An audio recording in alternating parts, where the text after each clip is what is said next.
Our special guest today is Rick Marschall, the writer, editor, and comic strip historian at Bostonia Magazine, described as America's foremost authority on pop culture.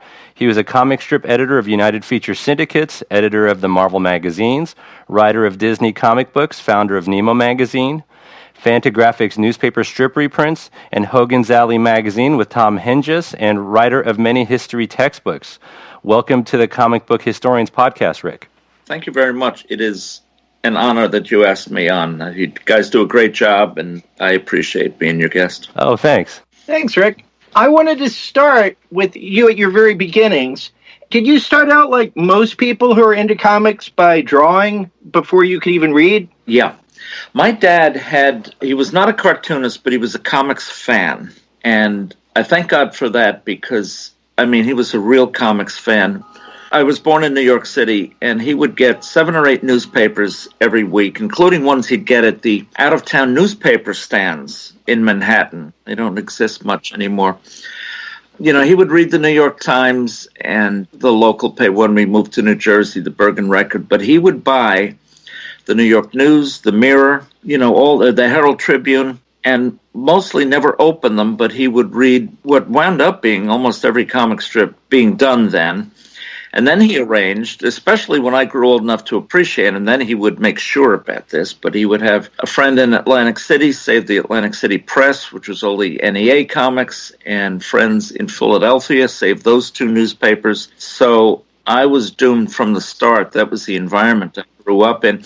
And when my father was young, he read and saved Judge Magazine, and he saved them. He had all the Judge magazines from the 20s. And oddly enough, when we moved from a small brownstone when I was 5, small brownstone in Queens, New York, to a big house in New Jersey, which should have given him enough storage space, for some reason he thought he should de-access a lot of the junk, so he got rid of all those Judge magazines. So I always heard about Puck, Judge, and Life, but when I grew old enough to appreciate them, I had to search them out myself. And he would take me in every Saturday. He would go to Bookstore Row in New York, around Union Square, where there used to be like 125 used bookstores. They'd had street maps of these stores. And he would haunt them. He collected first editions and rare editions and just funky titles he discovered or remembered. And he would bring me, and that's how I got the bug for comics and old comics and musty, rotting cellulose fibers. It's like perfume to me. Would you try to copy the pictures that you saw, or in terms of you drawing, what were you doing with those? Yeah, thanks. There were only a few books of the histories of comics in those days, Old Testament times I'm talking about, but there was the Cartoon Cavalcade by Thomas Craven, 1943, the Comics by Colton Waugh, 1946, and not much more. And he had those books. And yes, Jim, before I could read, now, of course, I liked the comics we would get, and I loved, Blondie and Peanuts and Beetle Bailey, Pogo. But I would copy the cartoons and strips from those old books, Happy Hooligan, all of Opper's stuff. I was drawn to the older stuff and the funny, slapstick, detailed drawing from the start. I don't know why, but even in, I think I was in 2nd grade, I made my own 64-page Happy Hooligan comic, all my own ideas and everything. And of course it was crummy, but that's how much I was into it and how I was drawn to the gutsiness of that old humorous art form of the comics. Yeah. Well, that was your favorite, wasn't it? Hooligan and Opper in general? Yeah, he's still my favorite of all the cartoonists. It never changed from that point to now. That stayed your very favorite? Yeah, that's about it. And it was something, how do we explain these things? It's very hard to explain the unseen neurons of our lives. But there was something about, of course, I discovered Little Nemo after a while and Crazy Cat after a while, and I got to know a lot of my heroes, the contemporary cartoonists. But even now, as a collector, when I come across an old magazine I haven't seen or original art, if it's something by Opper, and I have a lot of his originals on the wall. Okay, here's another thing. I just walk past, and if you know the Yiddish expression, I kvel. I purr like a kid almost. There's something about his drawing style and the way he told stories that still is tops in my book. And the comic strips would not be today what they are now, I think, if it were not for his contributions. So it was important. What were the ones you were looking at? Because Peanuts was out at the time, both in the strips and in trades. Pogo as well, right? That's right, yeah. I was born in 1949, so we're talking about strips really that hit their stride in the mid-50s. So we've had a lot of golden ages, but newspaper strips, that new wave about 1950, Pogo, Peanuts, Beetle Bailey, Dennis the Menace, all new, all exciting, and I discovered them all and turned on to them for different reasons, of course, but, when I started drawing, I tried to copy Opper's style, but when I would draw for school papers or to try to get into the school newspaper or something, Mort Walker, I figured, was the modern style, so I would draw his type of shoes and legs and minimalist, drop the details, and I thought I was really in line with the moderns. It was Ketchum for me. I studied Dennis the Menace to try to get those pictures. Alex, what was yours? In the early 90s, I started reading just strips like Calvin and Hobbes. But I've read a lot of strips in the past, from reprints over the past 2 years. One thing that I felt, I sort of thought it was a public duty to do strip reprints, the Cigar, the series I've worked on, because it was shocking to me. It's not a special revelation, but, when I thought about this popular art form, loved by millions, printed by the millions in every week, and yet because it was throwaway commerce, people not only didn't know the old classics, but had no opportunity to know them. Yeah, there was no avenue.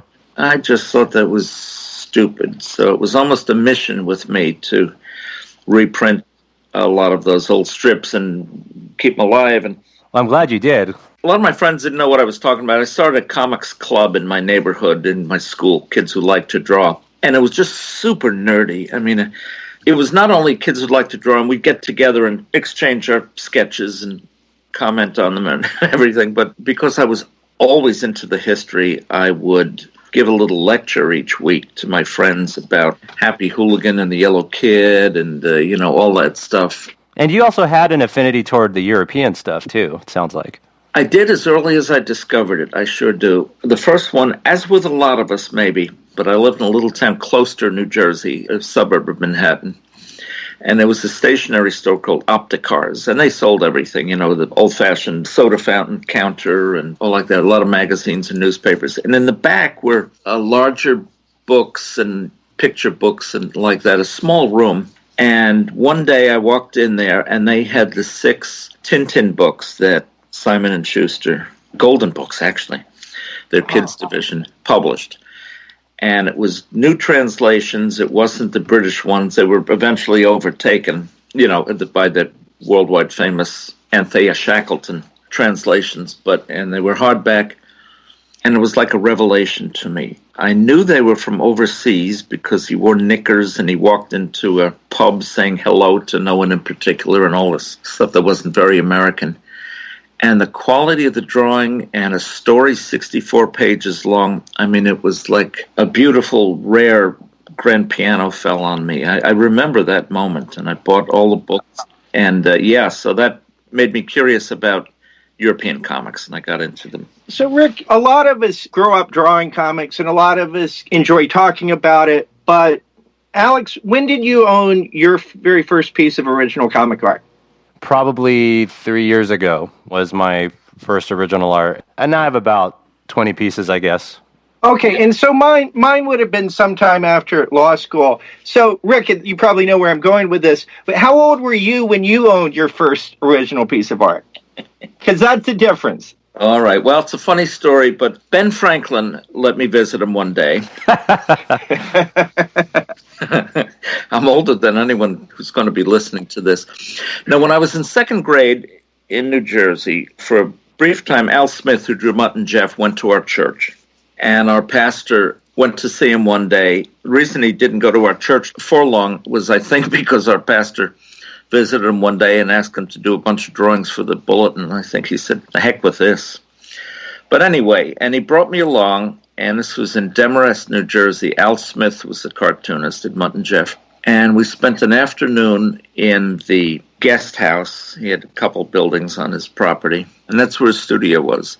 And he looked at my drawing, and he was very complimentary, and we talked about everything under the sun. And before we left, Al Smith went upstairs. I said, so hold on for a second. And he came down with 3 pieces of original art. Now, 2 of them were his own, Mutt and Jeff's from 1957, pretty recent vintage. That's still my favorite period of his work.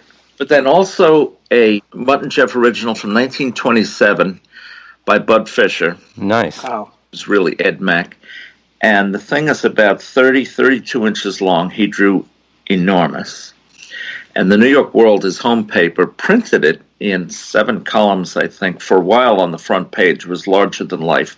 And it was full of detail and cross-hatching and slapstick. And supposedly when people die, their lives pass before their eyes. The split second that I saw those drawings, my future life passed before my eyes.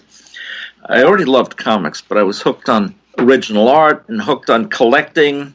I mean, I just knew I was hooked. And if I had ever thought about it previously, Jim, I probably assumed that cartoonists drew their strips of size that they ran in the paper. I didn't know. That did it for me. And eventually I had like 3,000 originals. I think I'm down to about 2,000 now, but that's my cat. Old manner, the newspaper strips, comic book art, political cartoons, illustrations, and such. So you were 10 when you got this? Yeah, is that about right? About right. Yeah, 10 and 11, something like that, yeah. So within a couple of years, you're going off with Al Smith to the National Cartoonist Society meeting. And at that point, you meet everybody. Is that right? Yeah, just about. I mean, it was like dying and going to heaven. That's so amazing. It is. And I was probably a little bit of a joke to those guys. Here was this 10, 11-year-old kid who would talk about Opper and Outcalt and Herzfeld and all this. I mean, I didn't care what got me in, but Al brought me to the first meeting in 1961. And he was treasurer of the National Cartoonist Society, so he had to go in early to be at the board meeting. So he brought me along, and I just sat there at the board table in the Lambs Club in New York. And the other board members filed in. Bill Holman, I think, was president of the NCS at that time. Dick Brown, who did High and Lois and Hagar. And then I remember sitting there, this little nerdy kid, and from the hallway, from the dark room coming into our room, I saw this silver-haired figure with a face like being on Mount Rushmore, and it was Rube Goldberg, and I recognized him. And I mean, can you imagine? I mean, this was just great. So yeah, I met all my heroes that night. And then he brought me into other meetings, and so did Vern Green, who did Bringing Up Father, Harry Herzfeld, who I became very close with. I mean, all these people were so nice to me. That's great. It really helped. And in fact, Herzfeld started taking you after he sort of filled in for Al Smith at some point, didn't he? Become another mentor? Well, he did. He would invite me. He had a building in the Channon building in New York, an office, rather, opposite Grand Central Station, and he had been there for decades. And there were 2 rooms, absolutely so piled high with papers and photos and originals that you could hardly walk in there. So, I mean, this was my conception of heaven. It was better than the Dublin Trinity College Library to me. And when I would visit Harry Herzfeld, he would, and remember, I was a teenager then, right? But he would close his blinds. I'm not sure why that. And he would tell his answering service on the phone to block all calls. And he'd lean back in his chair because we developed this friendship where he didn't ask me directly, but I knew he'd love for me to ask about the old days. So I would ask him if, what Opper was like as a person, and would Milk Gross lapse into Yiddish accents, and, was this cartoonist left-handed or right-handed, and all like that. And then when he would take me to National Cartoonist Society meetings, he would introduce me as someone who made him remember people and remember events he hadn't thought about in 50 years. And that was kind of a kick that I could tickle him that way, Did you meet Walt Kelly you met him that first dinner too, didn't you?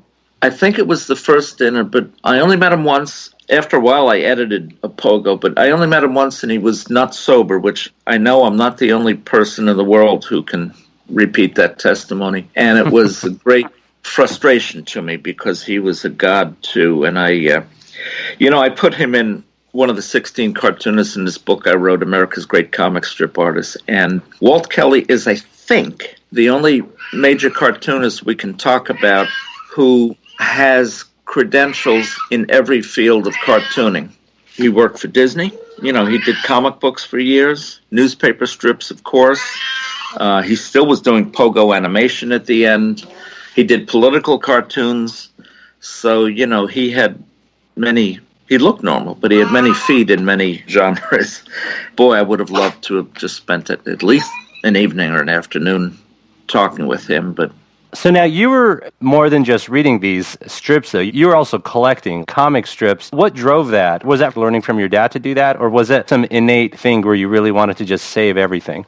well, I later found out that when my mother was carrying me, she was scared by a pack rat. And I think that must have done something to my genes. I don't know. I don't think my father ever, well, he probably did encourage me to do it, but he didn't object to it. Now, most parents object to kids saving bubblegum wrappers and everything, you know. But he encouraged me. And as I said, he would arrange to have friends save the Sunday comics for me each week from far and wide. So the implication is save them and appreciate them. But he surely did encourage me that way. And then also when I was about that young, there was a story that was syndicated in newspaper Sunday magazine sections. I think Metro Sunday Comics did it. But anyway, like the New York News Sunday Magazine is where we saw it. But a reporter did an interview with Ernie McGee, a legendary collector who lived in the Philadelphia area. And we had friends in Philly, and my father encouraged me to write him and ask. Yeah, everyone was in the phone book in those days. Very different time, you know. Even famous cartoonists. That's how I met Rudolph Dirks, by the way. I mean, to think that a legend like Rudolph Dirks would be in the Manhattan phone book, and he was 86th Street in the German section of Manhattan. But anyway, I found Ernest McGee, asked him if I could visit him, and I could, and that further propelled my collecting career because he had mountains and mountains of old, mostly Sunday funnies, going back to the 1890s, and eventually I would buy from him and trade, and eventually, after he died, I bought his collection. Yeah. His house full of junk, yeah. Mostly Sunday comics, color comics, sections, and bound volumes. That's what he had. You were also writing for publications as a teenager about these strips? Yeah, gee, I forgot that. No, not for teenagers. There were a couple magazines for gag cartoonists that were a little bit prozines, but also a lot about tips and new editors and all like that. But they would appreciate articles about the old days and the dead cartoonists. So I would write them. I just proposed it, and they said, yeah. Then there was a slick magazine, a terrific magazine called The World of Comic Art, published in California by a woman named Dorothy McGreal. And it only lasted, I think, 5 or 6 issues. Color cover, slick. I mean, the production value was high, and she had a lot of good writers. And I, out of the blue, asked her if I could write pitch articles, and she said yes. She was very supportive. So, do you know the magazine? Is that the thumbs up, by the way? Yes, I do, actually. Oh, okay. Yeah, it was a great magazine, and she encouraged me, too. So, no fanzines then, but wherever I could write. And by the way, once again, honor to my father, but I was really too shy to be doing a lot of this stuff. But he would say, why don't you ask if you can write or do an interview with someone? You're meeting Roy Crane on our vacation. Why don't you interview him? You know, and I'm in the 5th grade. And, but I don't know how. And he would encourage me. You know, and he'd put the questions in my mouth. And there were 2 adzines back then, Collector's News and Antique Trader. And he would compose the ads. Collector looking for Puck Judge Life magazines, Frederick Opper original art, all that kind of stuff. And he'd pay for the ads and put them in. So he really encouraged me, and I would have been too chicken to do a lot of that stuff, probably, except for his encouragement. So you were precocious with some nudging along from your dad as well. So you got started on this career, I mean, early. I mean, way, way earlier than most people get started on their careers. Yeah, I think so. And also, I mean, it's a blessing that I did because, well, for instance, every school vacation I would go into Manhattan, sometimes alone, sometimes with my cousin who I tried to get the same infection, but he was inoculated, I guess.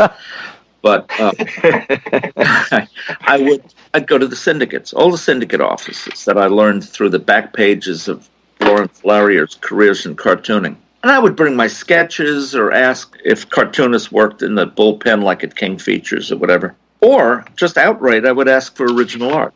You have any original art you could spare? I like to collect these. I'd like to copy the styles and techniques. And most of them were very generous in those days. So I'd go in at Christmas vacation, Easter vacation, and sometime during the summer.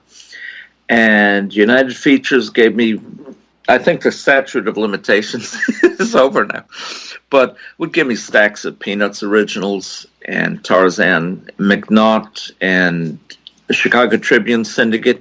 I remember I went up to Hall Syndicate, and the president was a woman, Helen Staunton.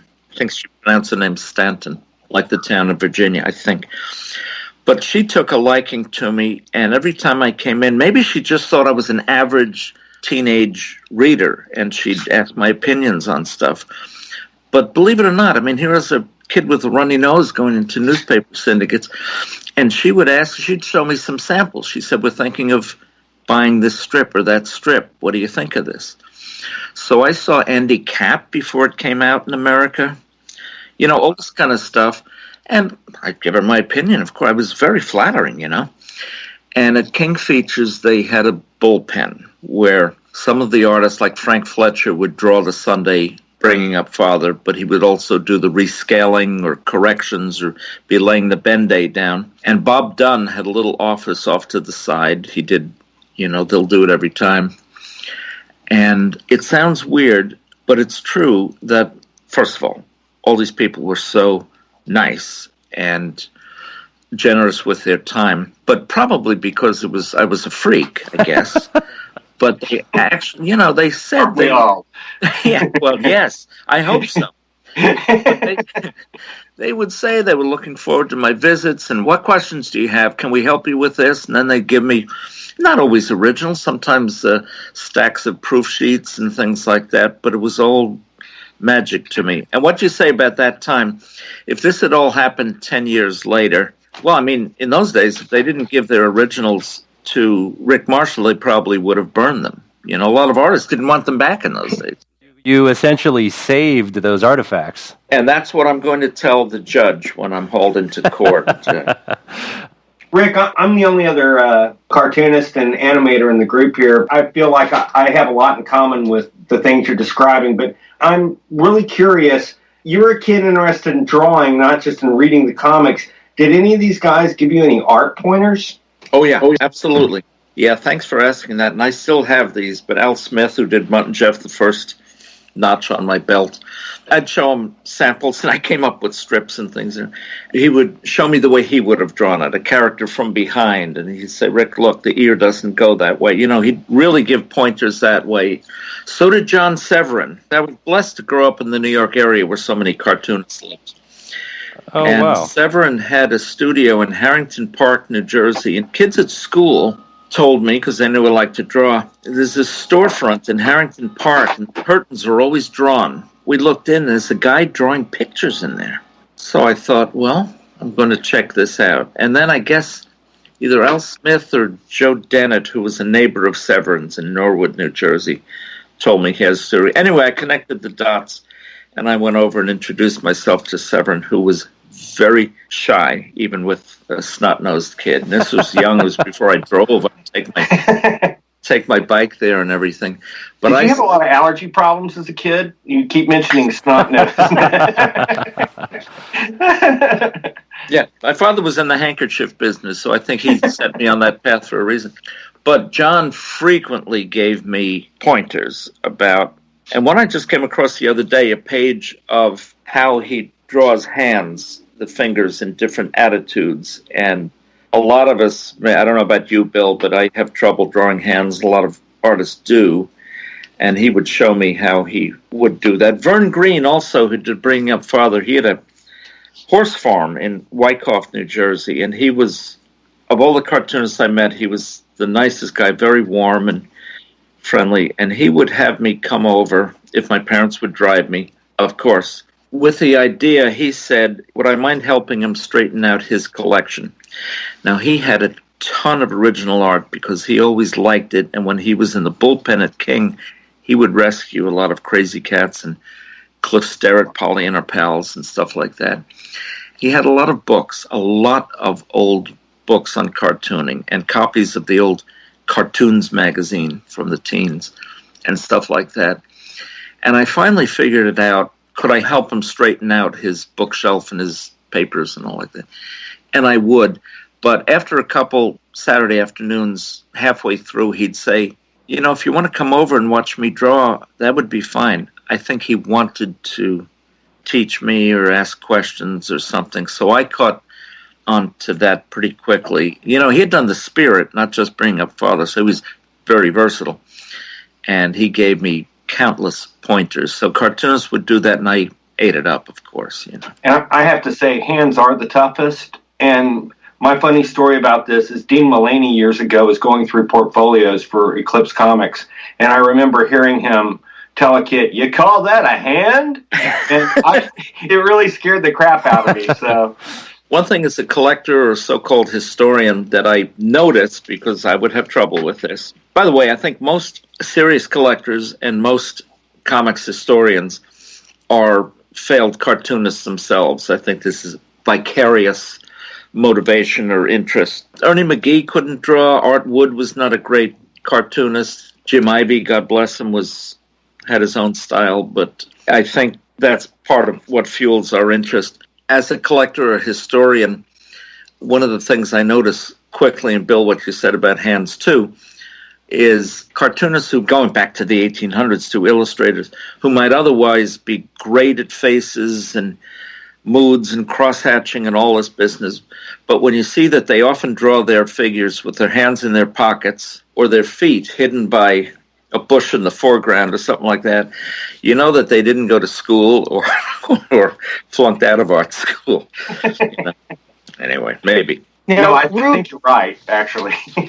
Rube Goldberg gave you some advice or a critique of your work as well. Is that right? You know, I'm starting to hate you there, asking all these embarrassing questions. No, it's not embarrassing. I don't mind telling this on myself. But, yeah, I met Rube at the meeting I told you about. And then I spent some time with him after the dinner, and he was so nice to me. And I asked him if he could send... My father gave me a tip to go to that National Cartoonist Society meeting with little slips of paper already made up with my name and address on them, so I could hit up artists to either visit them or ask for original art. Okay.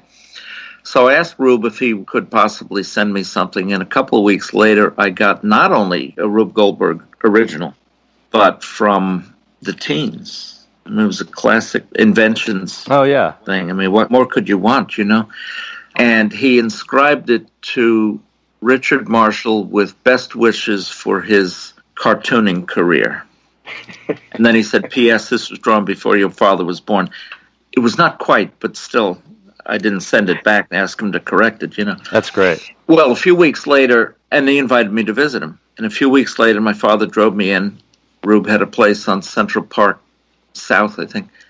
Remember, it was raining that day, and we went up, and his studio was fantastic. He had Dean Cornwell originals, paintings, and T.S. Sullivan pen and ink originals, and all on his wall, all this stuff. He looked at my drawings. This must have been... Well, it was after that NCS meeting, but I brought him some caricatures I did of President Kennedy and some editorial cartoon about Castro. You know, I was really aiming high then. And he looked at about half of them. I'm glad he wasn't on the Pulitzer committee, you know, because he looked at about half of the drawings and didn't finish looking through them. And then he tossed them back at me. This is in front of my father, by the way, too. And he said, "Oh, you can't draw." Can you imagine that? Oh my God. I still have kindly thoughts about him, and I got to know his son and everything, but he had just published a book then called How to Remove the Cotton from a Bottle of Aspirin. It was a book-length Foolish Inventions, you know, each page instead of each panel. And did I want this? I said, "Oh, that's great, thank you." And he inscribed it to me, and stick with me on this. He said, "To Richard Marschall, with best wishes for your future career." And in cartooning, just best look on your future career, you know. And I'm just so grateful he didn't say in aluminum siding or cat food sales or, you know, something like that. So I was very conscious that he pulled the string on that one, but it didn't deter me. But and I'm sorry, Rick. I just love that story, so I had to hear it from you. No, I'm teasing you on that. I don't mind telling that story. Well, do you think he said that to prod you to work a little better at your skill and your craft, or do you think he was just a crazy old man? Bill, thank you for asking that. It did prod me. I wanted to be better. I was more realistic about my shortcomings. But on his side of that coin, no, I just think he was a mean old bastard. Just another Rube. Sorry. Just another Rube. Yeah, hey, Rube. Yeah. Rick, you had said that you established you're a big fan of Walt Kelly and Pogo. What about Crockett Johnson's Barnaby? Did you like that? I sure did. And I'll tell you what, I was going to mention this before about the question, did I save the strips and everything? Barnaby came out in a reissue around 1960 or something like that. The Hall Syndicate tried to revive it. Only lasted a few months. It didn't go, and most people don't even remember that. But he redrew the first story and then did a couple new stories, and it just didn't catch on. But I loved it. And that was one strip in my early days then that I did. I guess I was imitating the old Henry Holt books, but I did cut those dailies out. I pasted them 3 to a page. And Jim, my father worked, remember the old Thermofax? This is even before Xeroxes. My father made copies at his office, that brown, smelly paper, the old Thermofax. So he reproduced that comic book I created with the pasted strips. And I guess I drew my own cover or something. I did. I tried to copy Barnaby in his style. Anyway, I sent it to Crockett Johnson, the copy, and otherwise a typical fan letter. I love Barnaby. I'm even saving it as you see here. I'd be grateful for advice or whatever, and then asked for an original drawing. And he didn't send me a strip, but he sent me a reply on a postcard, but he drew Mr. O'Malley on the postcard for me. So I sure did like Barnaby, and that's a treasure to have Mr. O'Malley in his hand. A nice, encouraging note. It's typewritten on the postcard. Everything's so formal. With both of these, were you aware of the political satire aspect of these strips at the time you were reading them? Or did that come later? I better be careful because Bill's listening here. Oh, I sure was. Even when I didn't understand it, and I frankly did, because, we're just talking about comics here, but one of my comics and cartoons is not my only interest. And of all the books I've written, I've done books on other topics, politics and country music and television history and, Christian books and Baroque music and children's books. So even while I was a comics fan, for some reason I was intrigued by Theodore Roosevelt, and I started to collect material on him, and then political material from the last century. And that was helped by collecting Puck and Judge magazines, and became a nut about American history. So when all of that is tied together, when Pogo delved into politics, or Barnaby not so much, some commentary, or Little Abner did, I was tuned to it, and it either interested me and I'd learn more about those wisecracks or whatever, or vice versa. I was already primed to appreciate what they were saying and doing. Yeah, that somehow came early at the same time. But now, your politics were not necessarily the same as the artists that you're following at this point. Is that right? Yeah, you're right. I mean, it's the same way I'm on the right of the political spectrum, but through the years, most of my friends have been on the left, and I enjoy debating and learning the issues. Theodore Roosevelt said about his definition of a conservative was anyone willing to take a progressive stand on a dead issue. And I would even debate and study dead issues. From the Civil War really to the First World War was the period I just was most interested in, and I would learn about and eat it up. American history, world history. I do love it. And a lot of my books have been in history fields not really connected to cartoons and comics. And you were a history major in college, right? It was one of my majors, yeah. And American Studies. And American Studies, yeah. Do you feel like when you read a comic strip from a particular year or decade, it helps connect you to the psychology of that time more so than a history book would? Or do you feel like it's all just the same thing? No, I'm glad you're asking that question because I've made this point, or tried to make the point many times in lectures and in writing and everything, is that one of the great things about comics and cartoons, illustrations and political cartoons and social cartoons, New Yorker cartoons and everything, is that cartooning is an art form that has to be universal. It has to be understood by the greatest common denominator of readers across the board. It has to be understandable. There must be an immediacy, because you're dead if you restrict your audience from the start.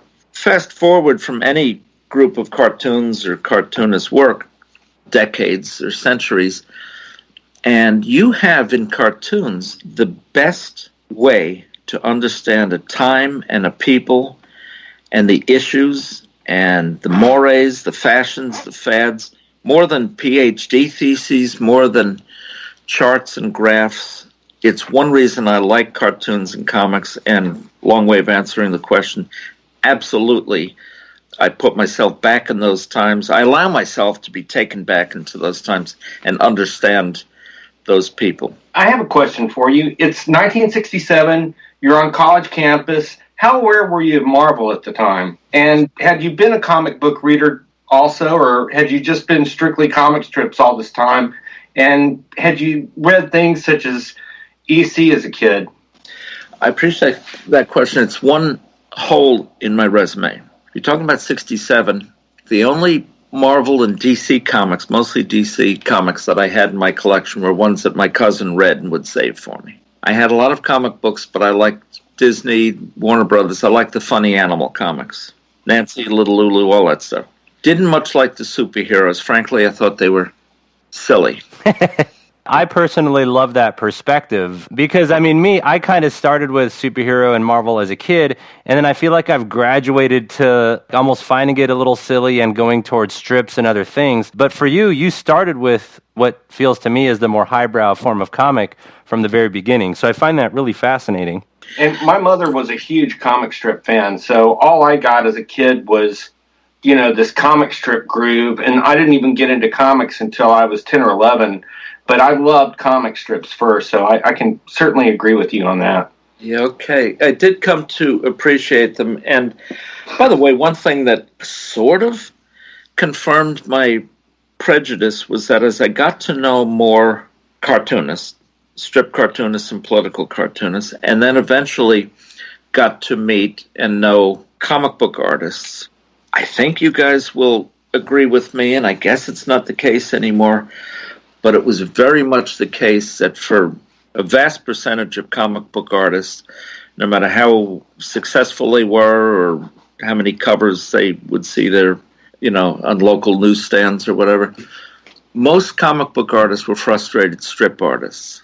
And you'd ask about the other, big guys in the field, and they'd say, oh, yeah, or I love his work, or this or that. But, they would always say, but Caniff, that's the guy.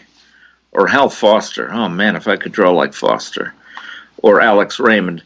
So that sort of made it easier for me to dismiss the superheroes. Now, eventually I went to work for Marvel, but, with the European books and all like that, of course, my perspective changed. I was just later to join that parade, that's all.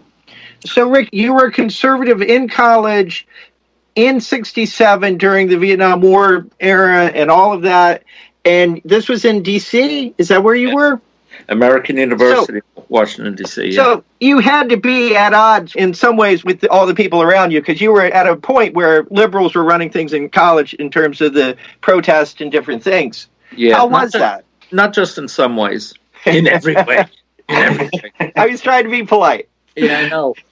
Looking back on it, I have to confess, I think it's legitimate to say that I maybe have always been a bit of a contrarian. And I sort of liked being the only vote on the student senate against this resolution, really, or allowing people coming to the moratoriums to stay in the dorms and all like that. But I'll tell you this, one thing where it did pay off, and I didn't mind being I had a sign on my door in the dorm saying token conservative, and I guess those days, during the Vietnam War and all the protests in Washington, D.C., the March on the Pentagon, all this stuff, and I loved it. It was, I'm a political guy, and I did find a market. Two things happened. I was able to draw cartoons. My own school paper wouldn't run me. So what did I do? I went to Washington, D.C. I went to the American Conservative Union, and they ran my cartoons in their newsletter, which was nationwide. The ACU reined me in a little bit. I drew for National Review, Buckley's magazine, and got to know him. So there was a benefit to being a pariah, The leper colony turned out to be a great opportunity for me. But the other thing in real life is, and, joke about being token conservative and everything, after these marches on Washington and the sit-ins and the shutdowns, the storming the dean's offices and all that stuff back in the 60s, when they would be what in those days called teach-ins, they'd always turn to Marschall to be the other voice in so-called debates. I mean, they weren't really fair debates. So none of you are old enough to know these names, but, there was the Chicago 7. So I debated on stage, or co-appeared with Jerry Rubin and Abby Hoffman and David Dellinger, all these people. Oh, my God, that's amazing. Yeah, all right. So, because they had no other stooge to put up there, to try to make it look like a fair discussion. It was a kick for me, and then talking with them all backstage and everything. But that honestly helped me sharpen my points of view and my debating abilities, such as they were, and all like that. That's about it. And then I got involved in electoral politics for a while into the mid-'70s. But then I started to draw political cartoons and was an editor and such, so I couldn't do both things at that time. So after about 3 years of being out of college, and you were working as a journalist and a columnist and an editorial cartoonist, and it seemed like it was very politically focused, why did you switch back to comics from politics when you went to work with the syndicates? That's a great question, and it sort of illustrates the non-intentional, random nature of my progress through life, if I can put it that way. I thought I'd stay in newspapers and political cartooning and writing a column all my career. And I worked for William Loeb, one of the great old-time newspaper editors, front-page editorials, all that stuff, like from the Hearst days. But here's what happened. I knew John Wheeler, who was the pioneer in newspaper syndication. Right before he died, knew him, and then stayed very close with his widow. My paper was in Norwalk, Connecticut. They lived in Ridgefield, Connecticut. Neighbors of Maurice Sendak, by the way, who I got to know through T. Wheeler. But John when he died, he was an advisor at the United Features Syndicate, because he had founded Bell and Bell McClure, and then North American Newspaper Alliance. It was all merged into United Features. And Wheeler's widow, T. Wheeler, asked me if I've ever thought of going into syndication like her husband John had been. And I said, truthfully, no, but why not? I'd love to. And she arranged for me to meet Sid Goldberg, who was editor of United Features Syndicate. He passed away a few years ago, but he's the father of Jonah Goldberg, one of these talking head stooges you see on cable news. And wasn't his wife the woman who persuaded Monica Lewinsky to give up the dress? You got it. That's right. That's amazing. Yeah.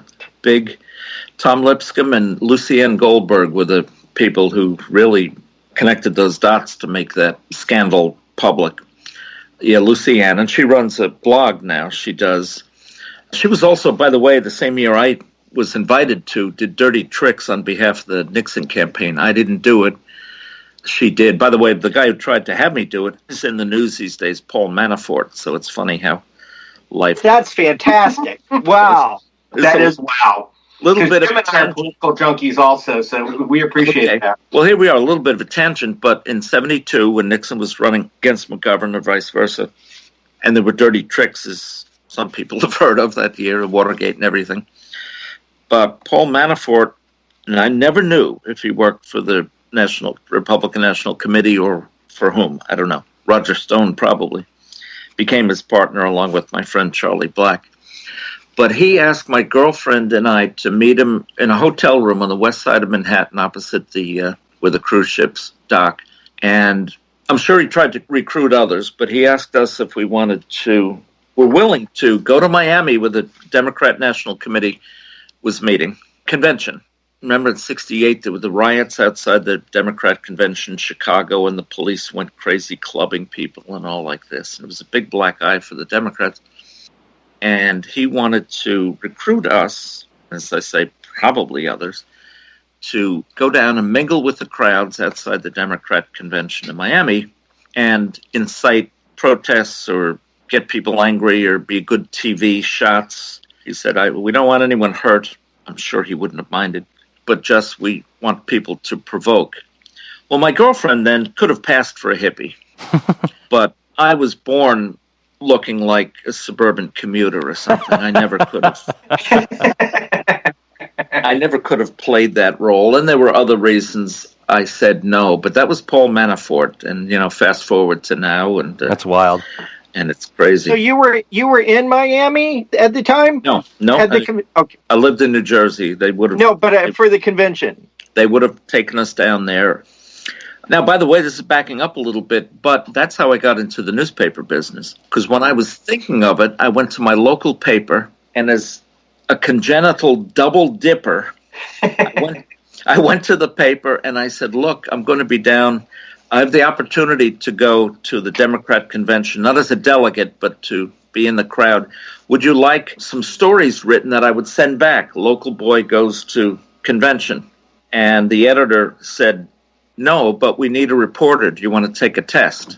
And I said, "Well, okay, why not?" And I know I did crummy on it, but she hired me anyway. And then I worked in Connecticut and then went to Syndicate. So that's how that all started.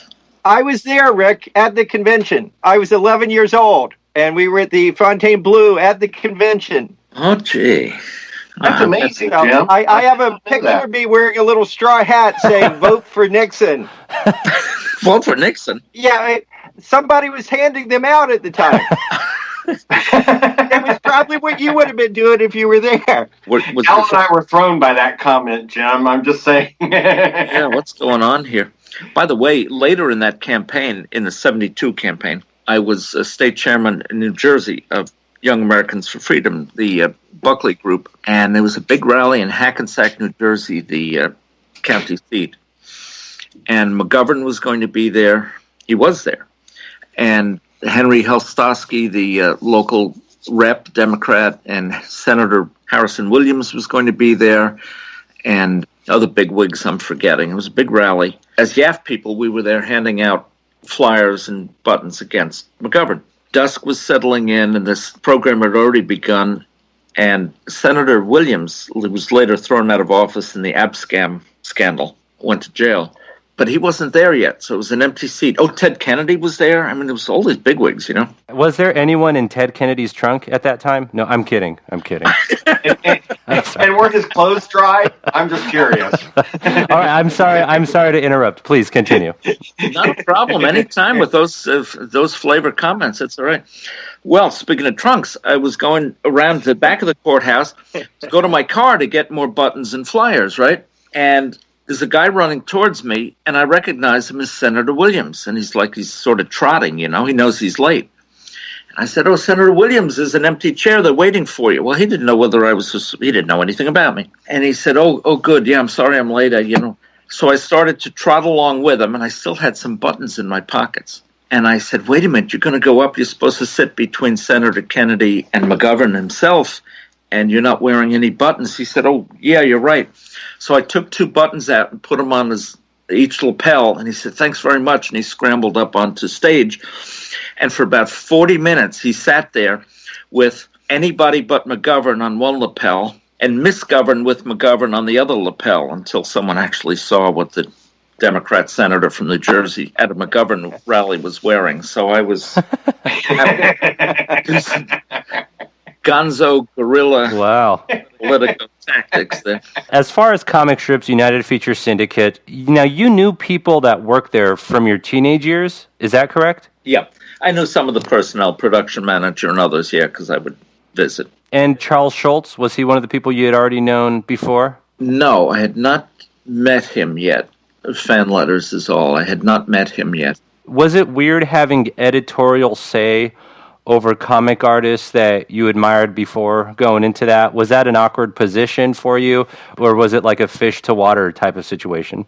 I appreciate that question. It was like a fish to water. I was not intimidated. I just really loved the opportunity, and maybe it's some arrogance. I don't think it came across as arrogant, but listen, for years of collecting strips and reading them, either subliminally or talks with my father or whatever, there would be strips where I would critique. I'd say, why does the whole 8 weeks of this story end this way?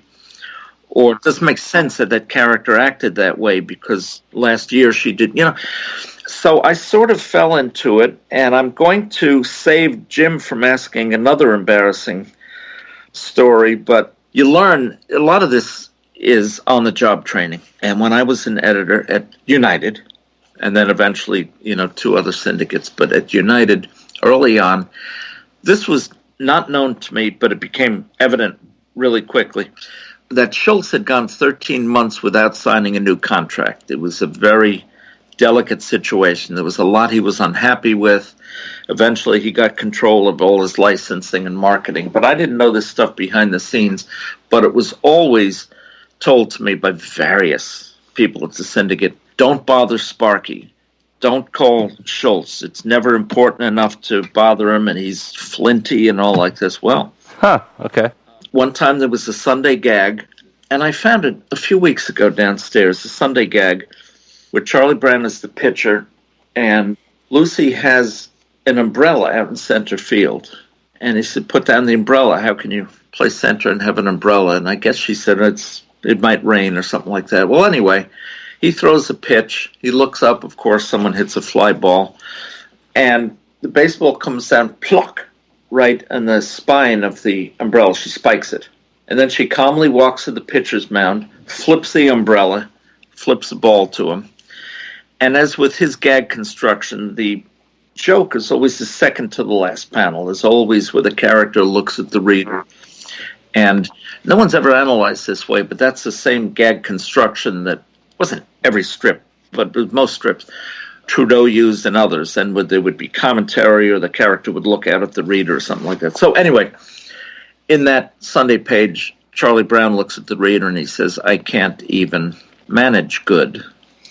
And I thought, well, we're not supposed to call Charles Schulz, but I'm going to save him 10,000 letters from angry English teachers. And I asked the bullpen to change it. Where Charlie Brown would say, I can't even manage well. So we fast forward now to a couple of weeks later when they've cut all the mats and metal printing plates. That's how the strips were sent out in those days. They would send out, in Peanut's case, 2,000 sets of mats and zinc printing plates and color proofs to every client newspaper. And when he got his set, he just flipped. He was flinty. Wow. And he called up the syndicate, and I was one of the last he spoke to, but it was the president, the vice president, the general manager, the editor, Sid Goldberg. He talked to everyone, and it finally got to me. And, okay, I did get to know him very well, and we collaborated on things. He wrote for a couple of my books and everything. And I met him many times, the nicest guy in the world. But on that day, he was pissed. Wow. And this is the way he put it. And it sounds egotistical, but it's just truthful. He said, Rick, do you think I got where I am today, where Peanuts is what it is today, because I don't know how to write a gag? Boom. I'm sorry. And I didn't get fired. There were meetings and all like that. My motivation was right. And I was sort of able to throw it back at the syndicate and saying, well, you told us we're not supposed to bother Sparky. But you know what they had to do? They had to redo that page, reshoot it, and send out special delivery, express mail today, the papier-mâché mats, the printing plates, color proofs to every client newspaper, overnight. And I'm sure they took a big hit for that. So there is an aspect of wanting to keep the successful comic strip artist happy. Is that right? Sure. Less so today because cartoonists come into the game more in control of their futures. Contracts have changed a bit. But back in those days, it's like before free agency in baseball. They controlled you. And if you signed a contract to do a strip, you would do it forever, or when they wanted the strip to die, it would die. So if you had enough clout, like Schulz did, like Al Cap did, like Caniff, who left Terry at its prime and went and did Steve Canyon. There were few exceptions, but pretty much you were a field slave. Well, let me ask you this. Was his contention being that a kid would talk that way? He never explained it to me. Believe me, I was not in a position to say, no, prove it. What are you talking about? I demand to know. Well, yeah. No, I know, and that's not what you're asking. But no, he didn't explain it. To tell you the truth, my guess was he would have flunked a grammar test. He probably thought that was correct. I don't know. Wow. So maybe he felt like it appealed to more of a blue-collar sensibility of some kind. That could be the case. And the cartoonist, the greatest at that was Johnny Hart. Because I got to know him, and I would visit him, and I got to know his assistants and all like this. Johnny Hart with BC and the Wizard of Id. Okay, he didn't spend much time on the drawing, but that was fine. It's not a criticism. It's a description of his art. But he spent more time on every gag, not coming up with a gag, but the right wording, which word to bounce in his language, which one to put in boldface. And when I was his editor, I was not the only guy he called. I was just in his informal jury. But he would read out a strip and read me the last panel. And in his voice, he'd emphasize which word, which is funnier, which was funnier. He was great at that. That was his genius. And that's an important part of strips, trying to simulate the language and patterns of the readers. Because like Seeger with Popeye's speech, it was clearly meant to engage the reader in not proper English. So it seems like it's probably something like that. There's a lot of that. It's all in context, or should be. And comic strip languages are very idiosyncratic, and should be. So, Rick, continuing to talk about syndicates and things, in 1976, Maurice Horn's The World Encyclopedia of Comics was published. Yeah. And there, towards the end of the book, was a history of newspaper syndication by Richard Marschall. And in that article, at the end, it says, only King, Field, and NEA have full-time comic editors, and these executives are burdened with space restrictions, corporate pressures, and a myriad of non-artistic considerations. You had worked for all of these guys at that point, between 1974 and 1977, right? Yeah, when I wrote that, I did entries for that encyclopedia while I was still at United, and maybe at the New York News Syndicate, which came next. I know I had finished that work when I went out to Field Enterprises, or Publishers Newspaper Syndicate in Chicago. Or Field, yeah. My work for the Syndicate was sort of in the middle of that rant. So you were actually commenting about your own job at the time that this was coming out. Is that right? I guess so. Maybe it was some sort of a salary demand or something like that. I just thought that was awesome when I realized the timing of it. That was ballsy. Yeah, I forgot having written that. Honestly, I did. But, by the way, you had to be a crusader in those days, because I do remember that most syndicates did not have comics editors. They had editors who would do the columns and the puzzles and the strips. So they were really traffic managers. It was really making sure the dates, they came in on time and the words were spelled correctly. There was not much respect for strips. And it was the beginning of all the shortages in the 70s, gas shortage and everything, but there was a newsprint shortage. So newspapers were shrinking strips, cutting them. I remember when I was at Chicago Tribune Syndicate, Chester Gould designed on his own and drew them newspaper ads that the syndicate could use, if not for in the newspaper, but to send to the editors, saying comics are the only thing you can offer the public that television cannot offer. Whether it's exactly true or not, he was making a great point. He went out of his way to do this voluntarily. The syndicate never thanked him, much less ever used them. It was the time when syndicates were really starting to denigrate cartoonists and not care about the art form, much less the commercial side of it. They were happy to license the characters. So, I felt like a little bit of a crusader, and I made at meetings of the Newspaper Comics Council and such, I made a pain in the ass of myself to bring this up and scold local editors who would come into the conventions, their conferences and everything, but the syndicates were all happy to just kill their own babies, frankly. It sounds crazy, but it's how it was. Wow, interesting. You sounded pessimistic in that essay, but did it get better than you expected, and I think I know the answer to this, or did it get far worse than you even could have anticipated? I'd say a little bit of both, and I'm not equivocating. I am equivocating. But the strips continued to decline.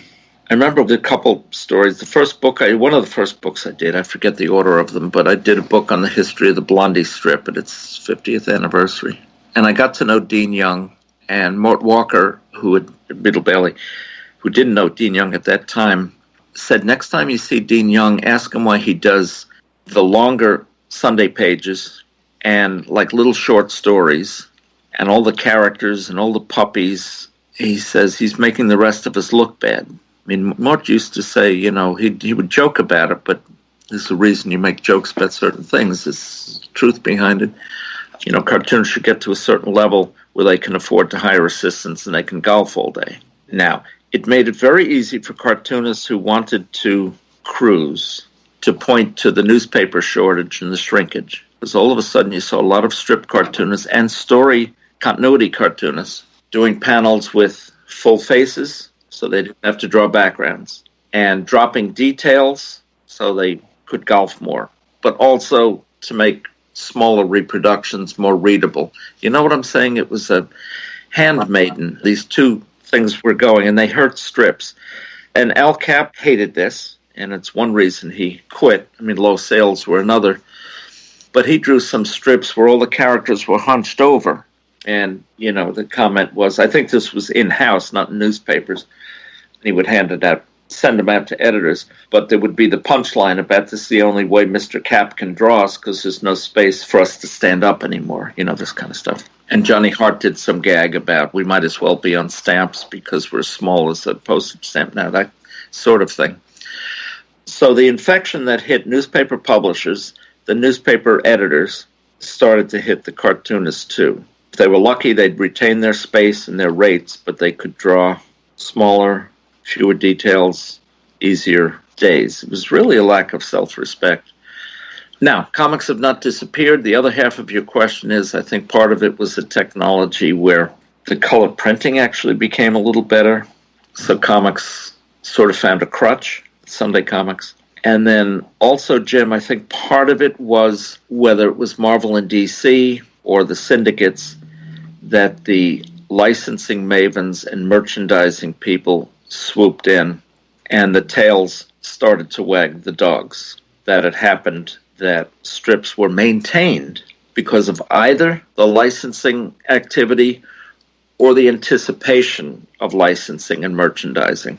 King Features, for instance, kept a lot of strips alive only because they hoped they could make a deal in Europe someday for reprint books. Oh, okay. They hoped they could sell these characters for an ad for toothpaste or whatever.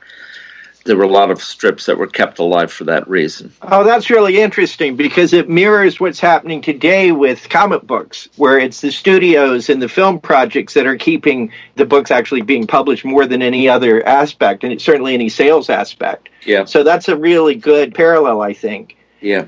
So I have a question for you. Yeah. How do you feel about Calvin and Hobbes not licensing for anything? I have my own take on this, but I've been curious to ask you for years. No, as a fan, I sort of regret it, but as a scholar and friend of Watterson and such, I admire him.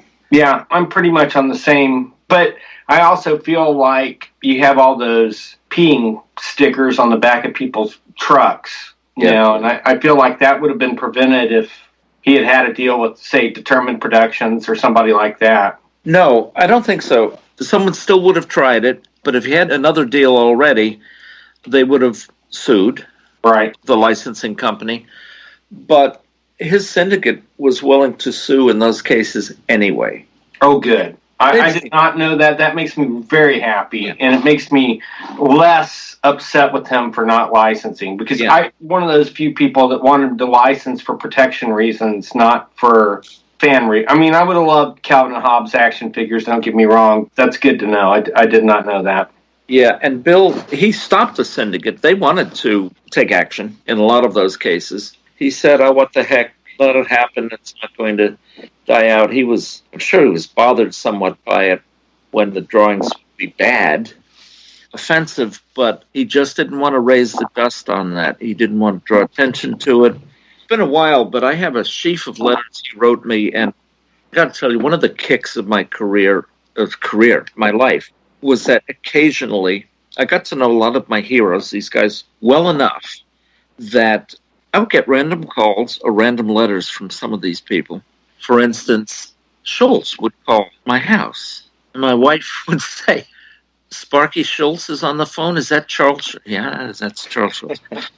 And a lot of times he would just want to talk about some strip he read as a kid, and he'd say, what was the name of that? Or who was the artist on that? And then we'd talk, and he would then start talking about his view of the business, the current strips. And there was a lot he didn't like, but he never, made that public.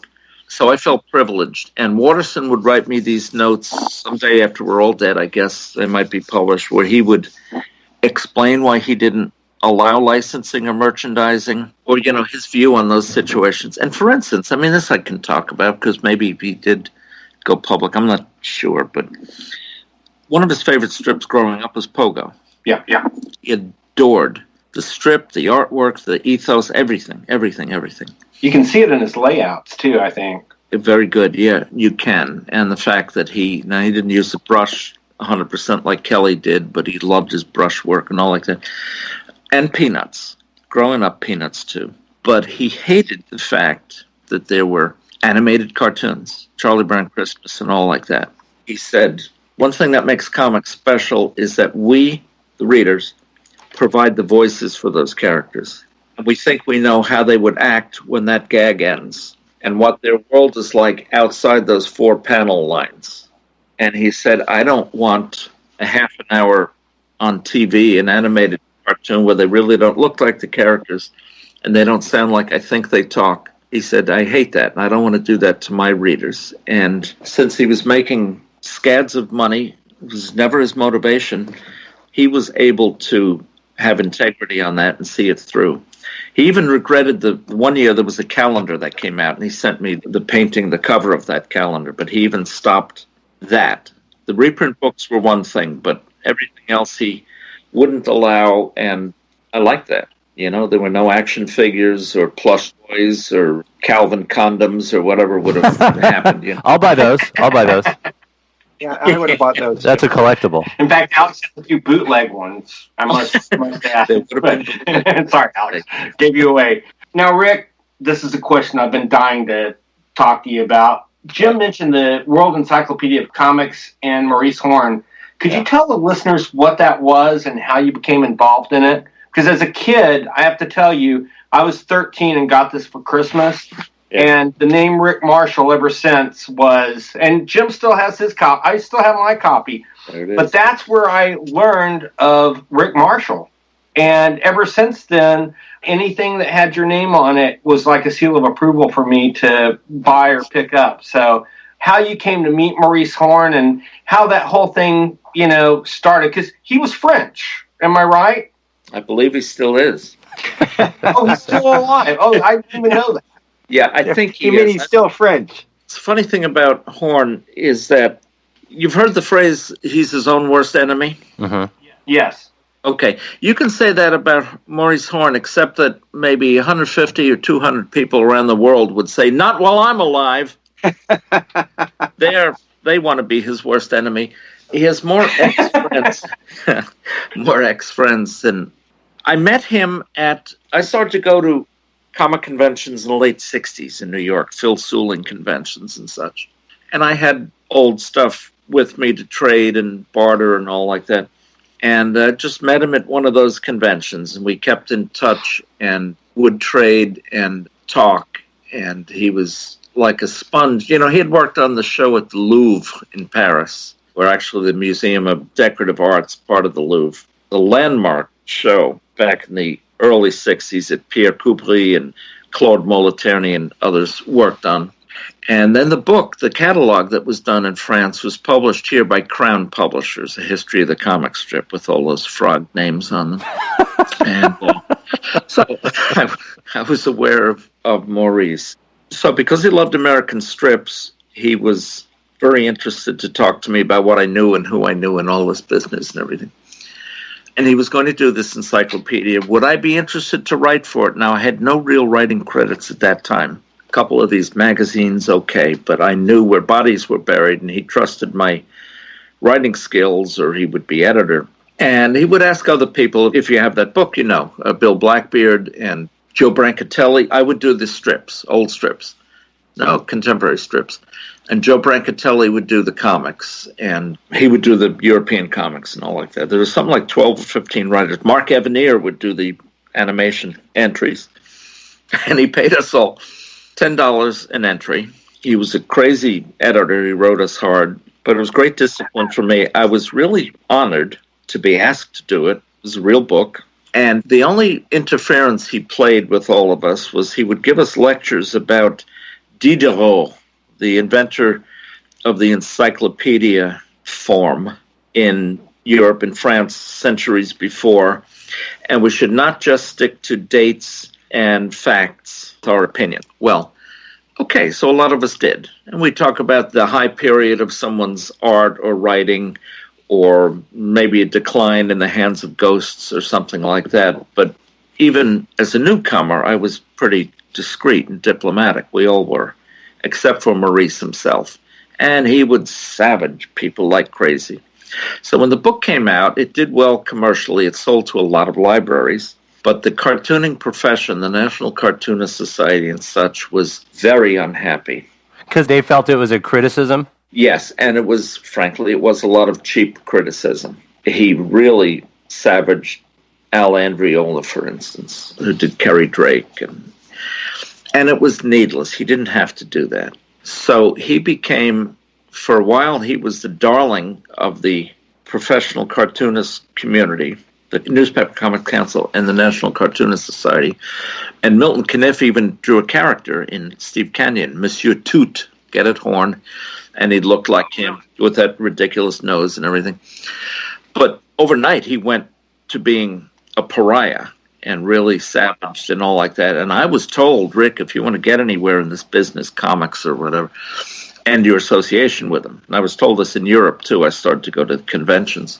So everybody felt this way. Very much disliked in Europe after a little while, yeah. And I said, until he does something to harm me, I'm not going to ditch a friend. And I'll work with him even. But so I was maybe being a little suicidal with that. Well, eventually he did turn on me too, like he turned on everyone. But he did things in that encyclopedia. And Jim, you've got that copy there. If you look in is that the 1 volume or the 2 volume? This is the first volume, the 1976 one. Okay. At the same time, it was a 2-volume edition that came out with more material, my history of the Syndicate. This is the 1 volume. Okay. I'm not sure if his essay, his introduction is in both or just in the 2-volume, but he wrote, frankly, a brilliant essay on what is the comic strip and the art form and the integrity and the language and structure of the comics. I mean, it's brilliant. But he uses an illustration, an example of Crazy Cat. Anyway, if you read the caption, it was Crazy Cat. George Harriman, Crazy Cat. But if you looked at the drawing, it was really a Bobby London Dirty Duck. That's funny. Bobby London will love this. I will have to tell him this personally, but that's hilarious. He's aware of it. And there were many other illustrations where artists were misidentified, years were wrong, strips were effed up. So he's a good analyst, but he doesn't have an eye, he doesn't have a sense, We all have different strengths. Ron Goulart, for instance, is a brilliant, what I call him a ghost hunter. He can spot ghost artists and assistants and all like that, the best of anyone. So we all have strengths.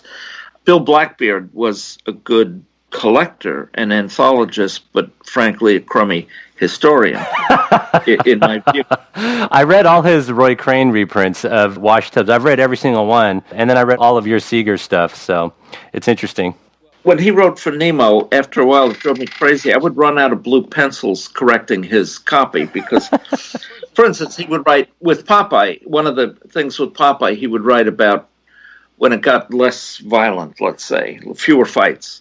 He would say that was the result of Marion Davies' objections, William Randolph Hearst's mistress. So I'd called him up when I got it, and I said, Bill, this is brilliant. This is a great, how Hearst was involved, and he would override his editors. And was, of course, Marion Davies, who was, a Puritan because she was sleeping with a newspaper mogul. I didn't quite get it. I said, so how do you know this? Do you have letters? Or he said, oh, no, it's obvious. I said, what do you mean it's obvious? He said, well, it's a woman's point of view. Well, anyway, so that multiply that by 100, and Bill Blackbeard was not the greatest historian, but he knew his dates, and he was collecting like a vacuum cleaner. I mean, he was great at that. But anyway, so with Maurice, with all his misidentified illustrations, then he hired me to collect the illustrations for the book he did on comics of the American West and women in the comics. And then when he did the World Encyclopedia of Cartoons, which was everything but strips, animation, politicals, he just flat out hired. I wrote 350 entries in that, but I put together almost all the American illustrations. So Maurice did know his shortcomings, but that's how I started in writing, really. That's amazing. Well, now, this was also the thing that made you go international, wasn't it?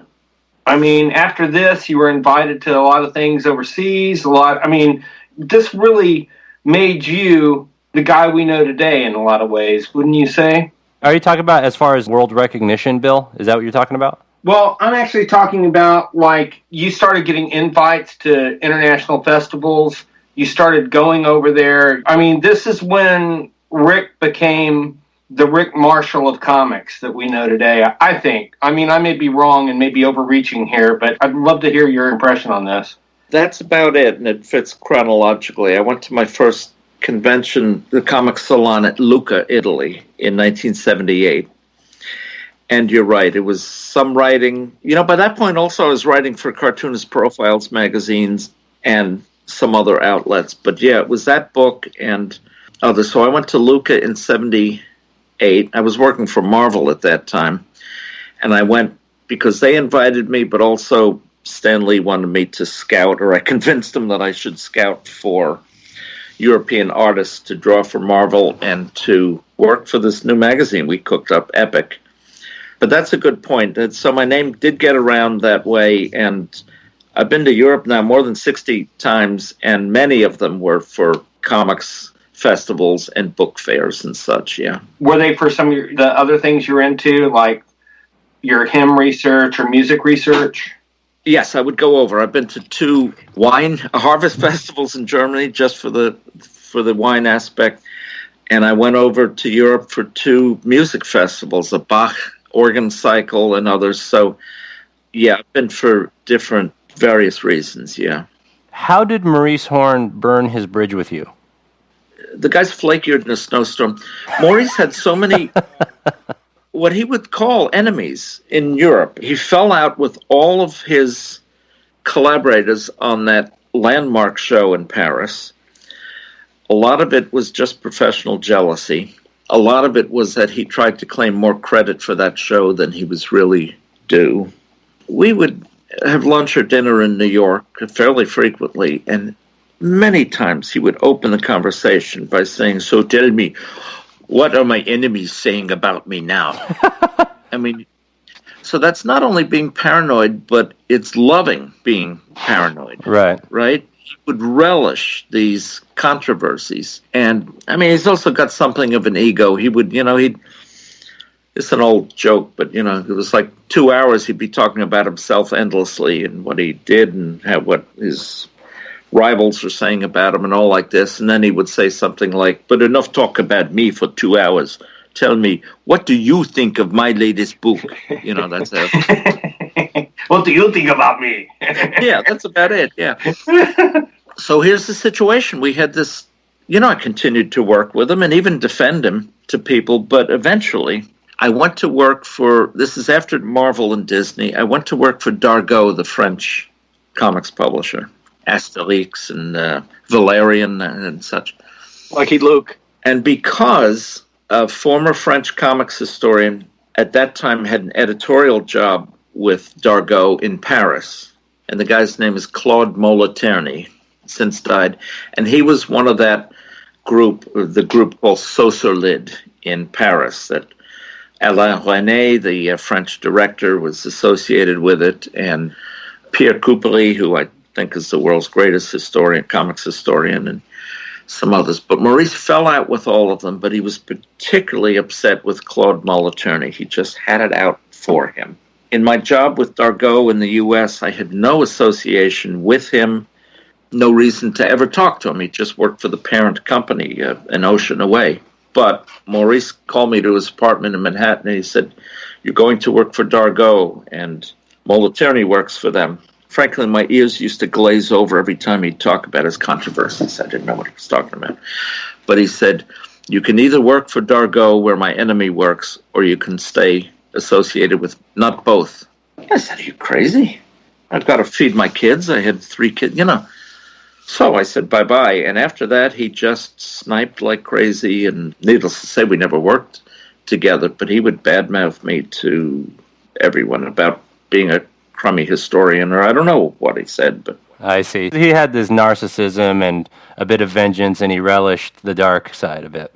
yeah, and he would go on and find new writers. Dennis Wepman, who was a good guy, an okay historian, and Bill Crouch, who had been a friend of mine, who was not a good historian, but he was willing to mail the stuff in. So, he kept on doing what he was doing, which, by the way, a lot of people think he's passed away, and I asked someone who knows him recently, and evidently he's still alive and he's doing translation work or something, but has not worked in comics for decades. Wow. So, Rick, I have a couple of encyclopedia-related questions, and then Bill's going to transition us to the Marvel stuff, because that's an area, obviously, some of your listeners want to hear about.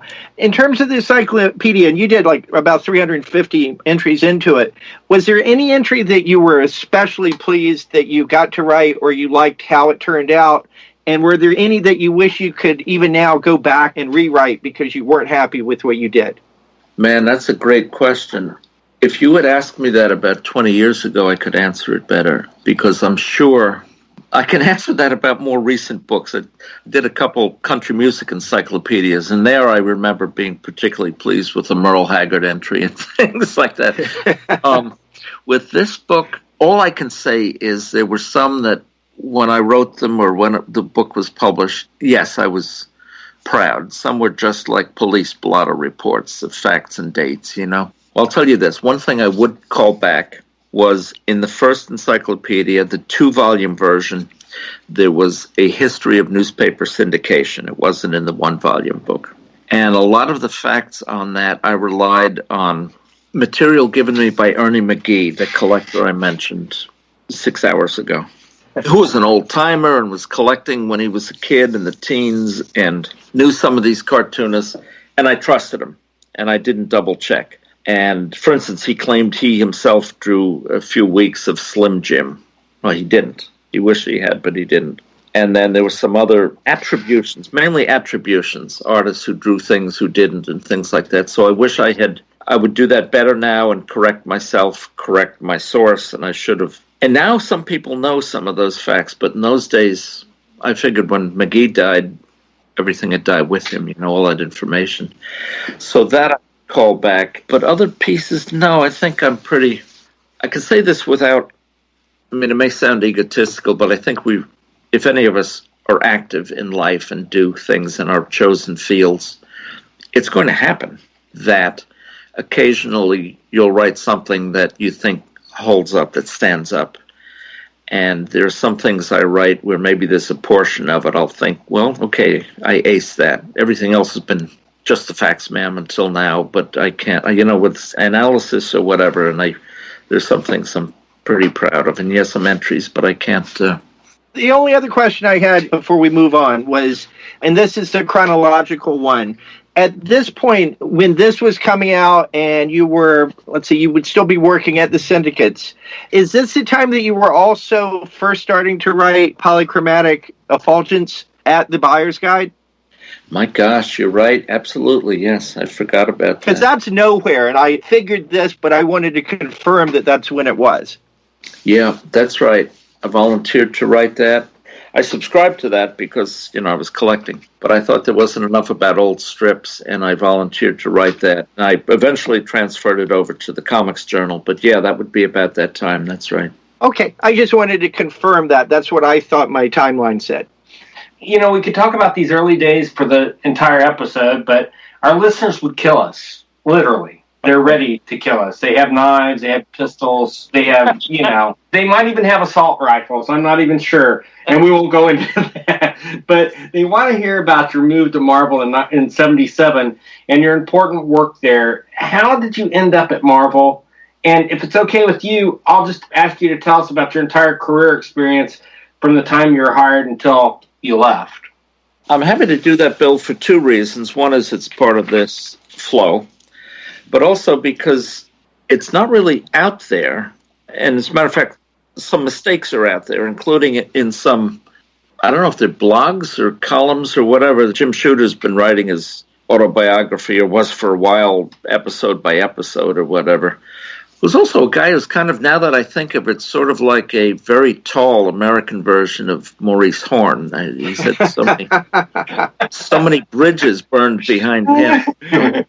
But I read once, and I don't know whether it's worth it to counter all this, but he said I was hired to do such and such and work. The reason I was hired, which he has not talked about, was when I was comics editor at Field Newspaper Syndicate in Chicago. Publishers Hall, Publishers Newspaper Syndicate. They kept acquiring other syndicates and changing their name. The president of the syndicate, Dick Sherry, was always very eager to hire foreign cartoonists. Now, his real motivation was not so much that he loved the cartoons of France or Denmark or Australia. Well, it was a way also that he could do annual or semi-annual trips around the world at the syndicate's expense to have creative conferences with these cartoonists, you know.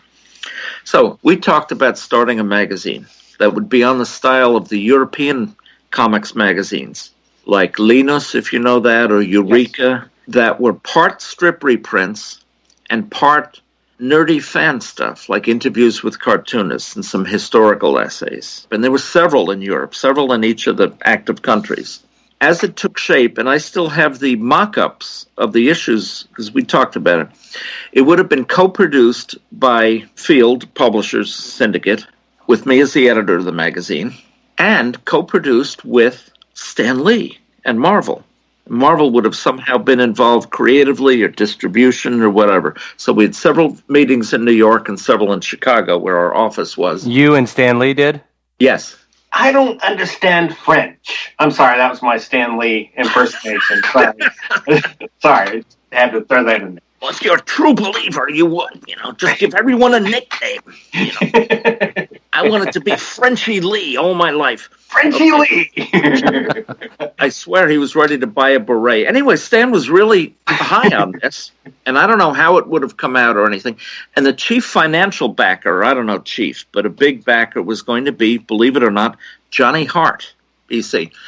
So, as I say, I still have the mock-up we made, and the title of the magazine was going to be Grog, G-R-O-G, because all these magazines had titles that meant nothing. Yeah, like Foom or whatever. Yeah, there you go. And Grog was his crazy character in BC, this monster type thing that only yelled Grog and would make the mountains shake and everything. Well, it never happened, but we had meetings, we had mock-up versions of the magazine. In a baseball way, it was maybe rounded first and halfway to second, but we had meetings, and it could have happened. It would have been fun, but it never did happen. But in any event, from that association and my connection with, because of that, European comics, we would have run a lot of them in there, et cetera, et cetera, et cetera, I got to know Stan from those meetings and from our correspondence and our shared enthusiasms and everything. So when I left the syndication world and was starving, one of the periods of my life when I was starving, I looked up Stan again and applied for a job at Marvel, either to revive that magazine idea or to work on some other new projects. And I wrote him, I said, frankly, I'm not a superhero fan, so maybe you're thinking of some new. And as it turns out, I was hired to be editor of the magazine line and then eventually Epic and everything. So that's the way it happened. So he was my connection and how I got the job offer and wound up at Marvel. So it's a little different than Shooter's point of view. And my first few weeks, I was actually in Shooter's office had a desk there, and it was good because I could see how he interacted with people. And the first assignment he gave me was give me a pile of Chris Claremont's stories. He was really not pleased with Claremont's writing. He's too wordy. I don't know, he's probably wouldn't admit to now, but these reservations about Claremont's work, and could I rein him in? Could I edit the next story that comes in? Well, I did, and Claremont exploded. He didn't want anyone to touch his work. And basically, the editor's work at Marvel, I think, is fair to say, that is before the writers write.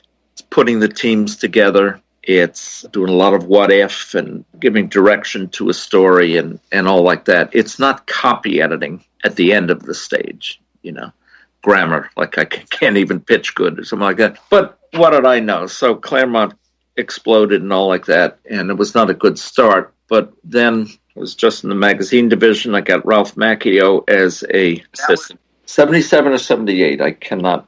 I'm sure you guys know better than I do. I got Macchio as an assistant, and I heard this way afterward while I was still at Marvel, but heard from Schuster that, I was the only guy showing up with a jacket and tie in the office, and one of his hopes for me was that I would rein in Macchio and some of the crazy guys on the staff and be a little more professional. And he thinks I was just flipped by them, but I was always nuts. I just didn't look like a nut. So sometimes you look like a nut. Sometimes you don't, Rick. That's right. You fed me that line. I had to go there. Thank you. We set that up. The whole time I was at Marvel, it was like one big frat party. It was the best. Well, a lot of my jobs have been the best job I had in my life, but we had a lot of fun. We did crazy things, practical jokes that would fill an encyclopedia, the third horn encyclopedia, that size, would be practical jokes at Marvel. And that was with your impersonation stuff, right? That you were able to do the voices? That was part of it. But I love that story. I will do that. I probably won't do the voices because... Oh, come on. Some people are still alive. But before the tangent gets lost, in spite of all that, maybe because of it, okay? Creative ferment. But I am still so proud of a lot of the work I did at Marvel and some of the stuff that was done for the first time and fighting for creator rights, which has also been lost. I mean, I think I have a big role in that. It would have happened anyway, but I fought for it like mad. So I'm proud of a lot of stuff we did. But Ralph and I had this. Ralph, you should have him on sometime because he's a survivor. He's kind of shy, but if you draw him out, I mean, think of how long he was at Marvel and everything, right? And he was so good in Karate Kid. I'm sorry. I just always have to say that when we talk about... Sorry. It's about right. I don't know if he's sick of that or not, but he should be. I bet he is. I used to tell him that I heard through a mutual friend that the actor from Karate Kid is sick to death of that guy at Marvel because he's always getting people coming up to him asking him to draw Spidey for him. So, He learned to draw because of that, actually.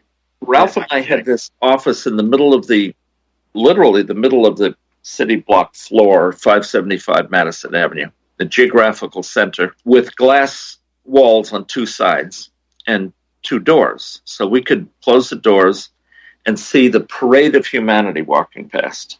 The bullpen was right opposite out one window, and the Xerox machines. So when freelancers were in or staffers, we'd see them walking past, we'd see them in the bullpen, we'd see them making 200 copies on the Xerox machine. And because the doors were closed, Ralph and I would make comments or provide their voices or do phony dialogue or something. It was a riot. And I would also draw caricatures of people, have a little bit of a gift there. And it was kind of suicidal, but Ralph, when he liked them, would put them up on his bulletin board. At one point, there were like 3 dozen of, Tony DeZuniga's wife and Roger Stern.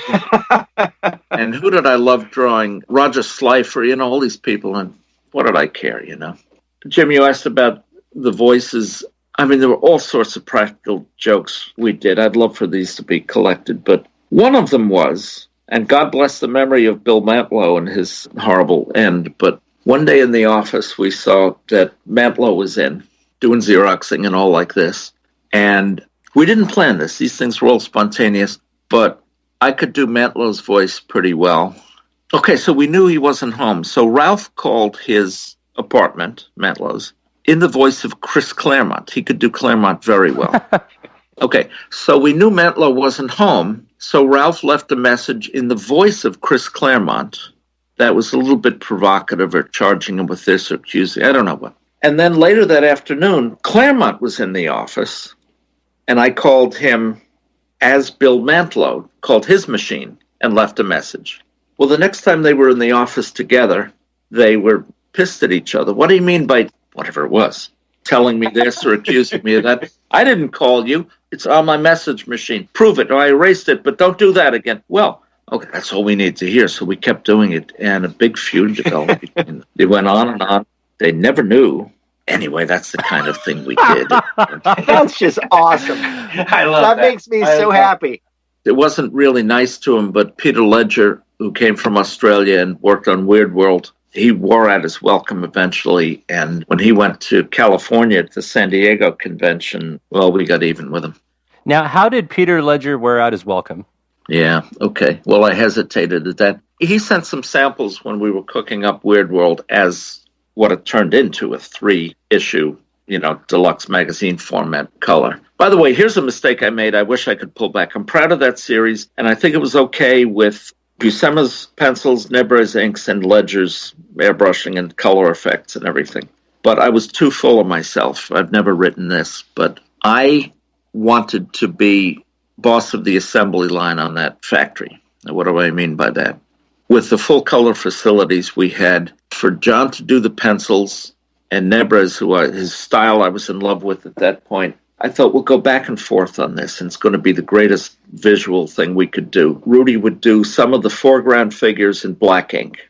Then it would go back to John maybe doing some other details, or Ledger doing backgrounds in watercolor. And then Nebra's would go in with colored inks and do more detail, just colored inks. And, we could get a 3-dimensional look. And then Ledger would finish it with airbrush effects and everything. Well, a lot of the stuff is too fancy for its own good. And John Buscema, who I got to know very well, and we went to Europe together, always nicest, gentlest guy in the world and an awesome talent. He was dying to do everything on that book. Pencils, inks, finishes, everything. And he gave me samples, and he would shower me with sketches and pages and everything. And it was wonderful stuff. But I was so fixed on wanting to manage that production line that I said no thanks. And that is always a regret, because I knew it disappointed him. He did great pencils. And I think overall it would have been a better book. And today been like, there's Howard Pyle and there's John Buscema in that Weird World. We'd see it differently today, so I regret that. Oh, that's really interesting. It was a beautiful book, though. I love that. Have you ever seen it, Alex? Yeah, the colors are kind of intense, right? I remember Buscema liked it because he wasn't that crazy about superheroes and wanted to do some fantasy, different kind of stuff. Exactly. Yeah. It was gorgeous. I thought unfairly it got called Windy Penny-like, and I thought that was not the fact. I don't think Buscema's ever looked better. I mean, his work on that was absolutely fantastic. It really was. Someday I'll dig up his pencils, which I have a lot of copies of, just the pure pencils. Oh, I would love to see that. Yeah, beautiful. And the samples to convince me he could have done it all, and he would have. But, Wendy Pini was riding high at that point, and I think one of the first issues of Epic, I commissioned her to do a story. I think so. Yeah, that's right. Yeah. But if there was any inspiration, Bill, it was really, where that grew out of. Now, Weird World had been a black and white comic few years before, so it existed. But the genesis of that color, the 3-part color series, was Lord of the Rings that Bakshi was doing. Mm-hmm, right, exactly. And we tried to get the rights to do a comic book version of that, to have him and his staff draw it, or, frames from the cartoon or whatever. And then we negotiated with the Tolkien estate. I mean, it was a big mess. It never happened. So then we thought, Ralph said, because I didn't know Marvel history, he said, well, we had this thing called Weird World. It's kind of the same thing. Let's just revive that. And Mike Plug had done the black and white comic, and very well. And then we talked with him about doing this project, and he said yes, yes, yes, yes, and then no. And it had to do with creators' rights, and we didn't have them established yet. And it put us in quite a hole with the deadline. He had done samples, too, and they were great. So my only little reference to that creative speed bump was you might see in one of the Weird World foldouts, a 3-page foldout, when the characters enter the city and there's 100 characters doing this and that, and buildings at night and emptying chamber pots and all this business.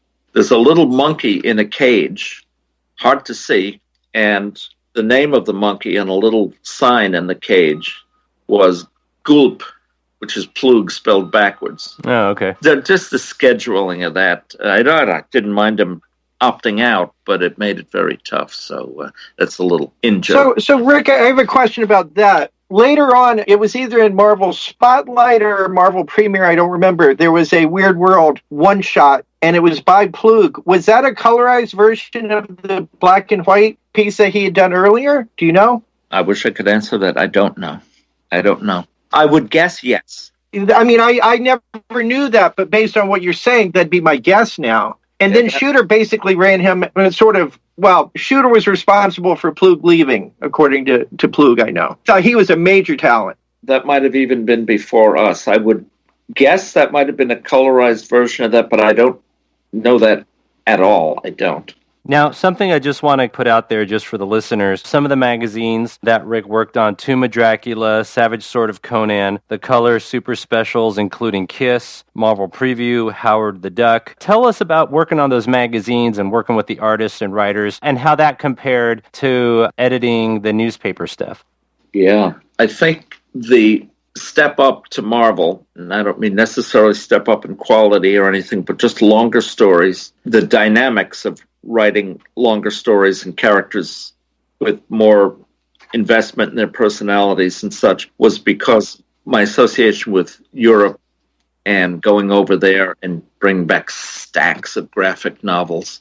And I became very excited, and I even made a couple speeches to my old groups in the newspaper syndication business, the Comics Council and such, saying that graphic novels are the wave of the future. I mean, I was implying that newspaper strips would eventually die, wither away and die. I'm so excited by graphic novels and longer stories. So it was very exciting to me, and working on the longer stories, Weird World turned out to be 3 issues. It was a happy coincidence. The Hulk TV show was riding high, so we did the Hulk magazine. Eventually it's a color magazine, and those were longer stories. And one thing I was happy to do was Stan and Shooter said these stories in the magazine, the Hulk stories, should be a little deeper than the funny book, as Jim used to call them. Maybe everyone calls them that. I don't know, the 4-color comics.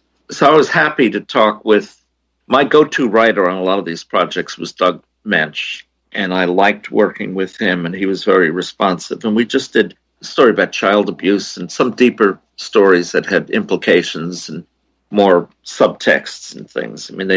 It wasn't Anton Chekhov or anything, but it was the right time for me with my ambitions and sensibilities to get my teeth into longer stories and more mature art. It seems like that's a difference. A lot of Marvel seems almost childlike in the 80s compared to when you were working on it in the later 70s. It seems like that later 70s stuff, I can appreciate it as a 40-year-old. One thing, I didn't do any favors, but I'd be at some of the meetings where the whole staff would be talking, all editors and assistant editors would be talking about characters and premises and, some what-ifs, not the title what-if, but, it wasn't very smart of me, but I used to talk about Mucus Man, which is my generic title for silly superheroes, and really kind of suicidal, They would talk about, Roger Stern would say, let's have this fight go for 6 days, 6 pages, I just didn't do it, just didn't do it. I shouldn't do it.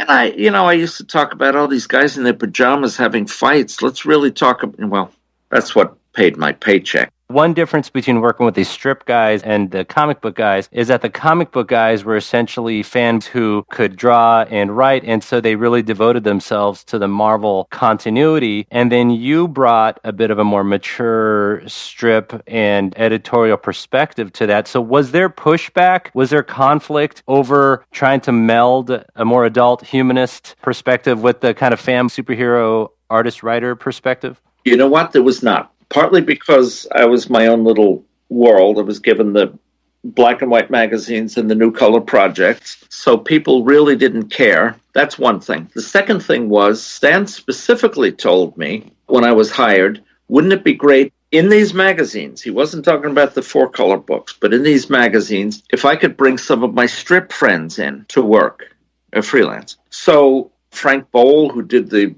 what was he doing? The Winnie Winkle strip of all things. Leonard Starr was going to draw something for us. I tried to get Frank Robbins, who eventually did do stuff, I don't know, maybe for Marvel, but I think for DC. Tons of Marvel stuff.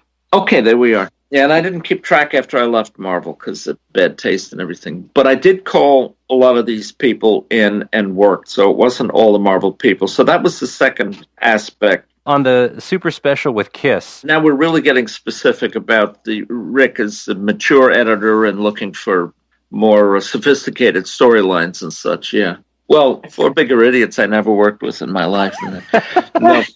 I worked on the Kiss title that was not the one where their blood was in the ink, supposedly. It was right, because you came in after the Beatles one, right? Or right around that time? That's right. Beatles one, yeah. And I remember that was David Anthony Kraft, who had some of the magazines before I was there. It was either the Beatles book or another one where on the first page it says David Anthony Kraft presents Beatles or whatever. And I remember hearing Stan in his office reaming him out. You don't present anything. I present everything.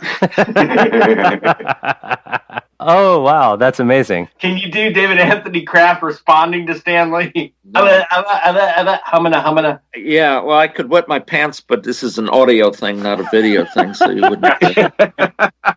Oh, man, he was rough. The Kiss book, we treated totally as camp. I didn't try to. So that's why I had Ralph write it. Ralph Macchio wrote it. I don't think ever wrote many comics. But that was fun. And if you read it, and Ralph would have to tell you, and John Romita Jr. inked it, some of the visual and half the dialogue references there were in jokes, stuff we used to say to us in the office that no one would get beyond a circle of 5 or 7 of us in the Marvel office. I mean, the whole thing was a goof, and there was a story and a mystery and all this business. And, I tried to upgrade. We had a 4-page fold-out, a painting that Bob Larkin did and everything, but that doesn't fit in with I'll tell you another story. Remember the Moonlight series? Yep. Well, Moonlight went on to become big things. So is Star-Lord. Now he's a defender of the... Yeah. Well, we Guardian of the Galaxy. Guardians of the Galaxy, yeah. One thing we did I asked Ralph, since I didn't know Marvel history, I said, in the magazine line here, are there any characters who've been established and maybe didn't get a fair shake at a little audience and then they were abandoned, that you think we can blow the dust off and revive them? I was grateful for Ralph, and he said, I always liked Star-Lord.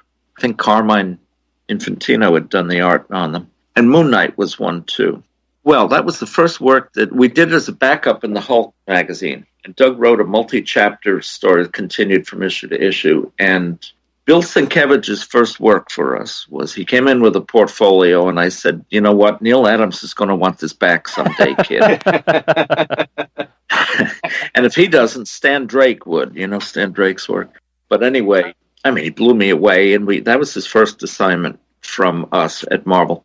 And it took off, and, Moon Knight got his own book and all like that. And here's a little insight about Marvel. And one of the times I went to Europe on Marvel's behalf, went to a publisher I had known from the Syndicate, big publisher in Denmark that had subsidiaries in Germany and Norway and Sweden and other countries. And this editorial staff loved Moon Knight. They said it's not outright superhero, it's a costumed hero, no magic powers, but it's sort of like, they kept saying sort of like Cary Grant in To Catch a Thief. Okay. And they loved it so much that they were willing to commission stories, enough pages that they could do it as a comic there. No overhead to Marvel, and then we would get the rights to publish it in the U.S. They just wanted that character and to have first crack at it internationally. Oh, it was a dream. And I went back from that trip thinking I had a real feather in my cap. The business office was always nice to me because I had these connections. Shooter was always jealous. Why are you going to these lunches with the European publishers, and why don't they ask me? I was dying to say, because you're Thing from the Addams Family, and you're a dork, and you don't understand where Europe is on a map, Yeah, but I don't. So anyway, I come back and I tell Stan that Gutenberg Hus, that was the name of the group in Denmark. And I told them about their love of Moon Knight and don't change a thing. Do the characters were doing it. Don't change a thing. They just want to be able to commission and do it. They could have invented their own copycat, but they wanted this. They love Sienkiewicz's art, by the way.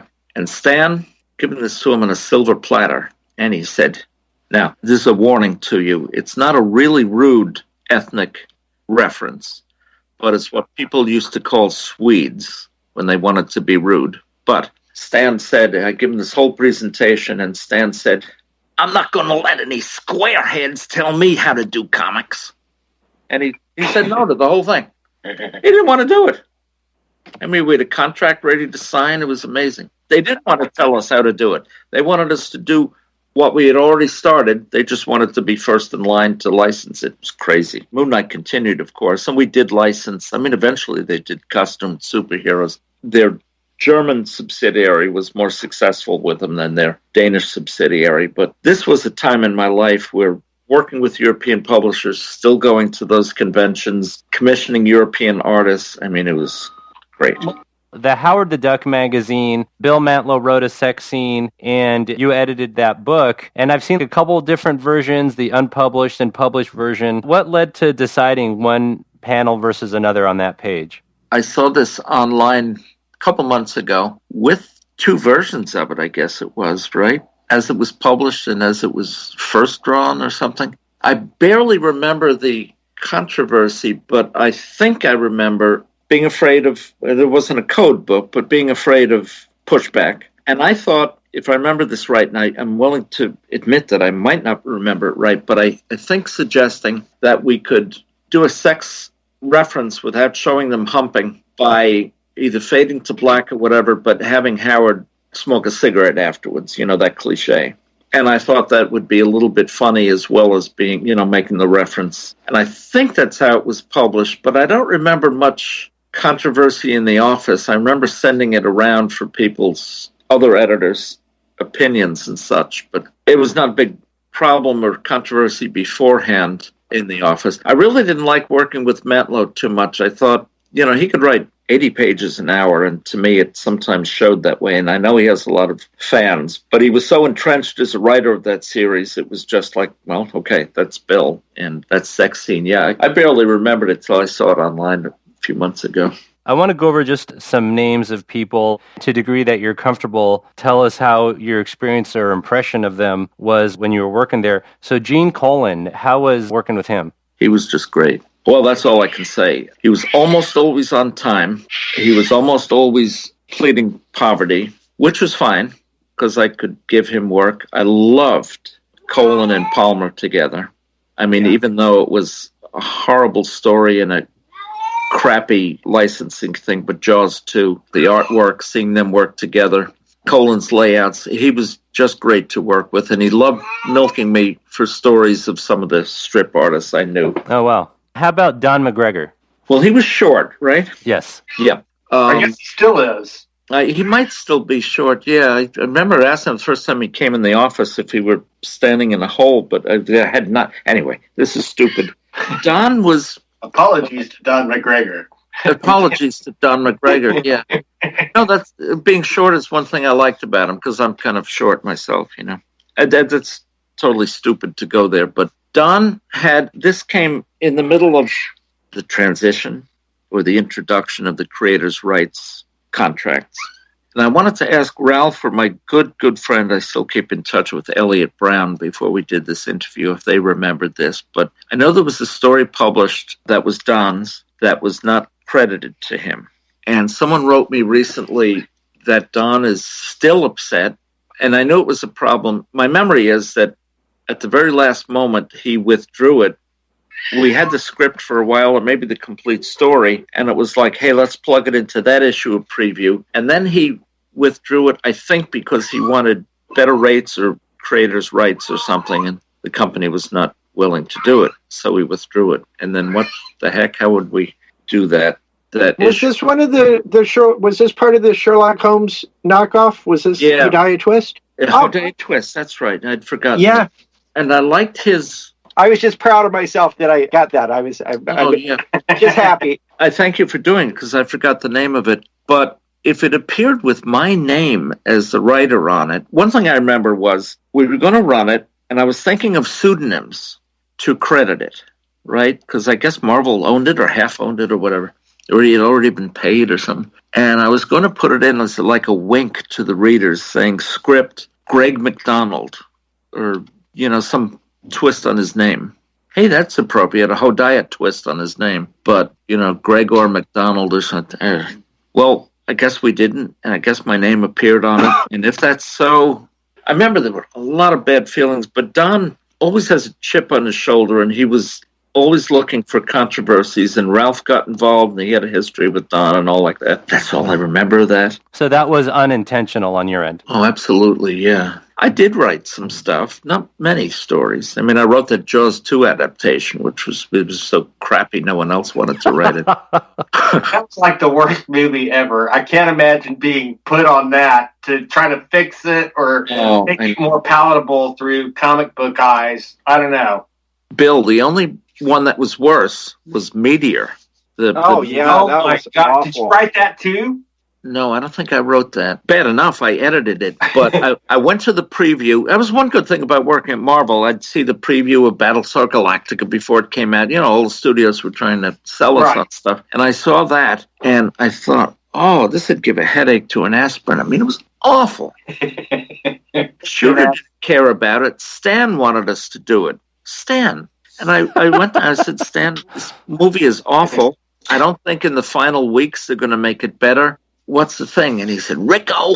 Always call me Rico. He said, Rico, I'll tell you, I've got a thing for Natalie Wood. That was it. He had a thing for Natalie Wood. Oh, that's amazing. Unfortunately, Robert Wagner wasn't there in time to save us from that. Anyway, so the movie, I mean...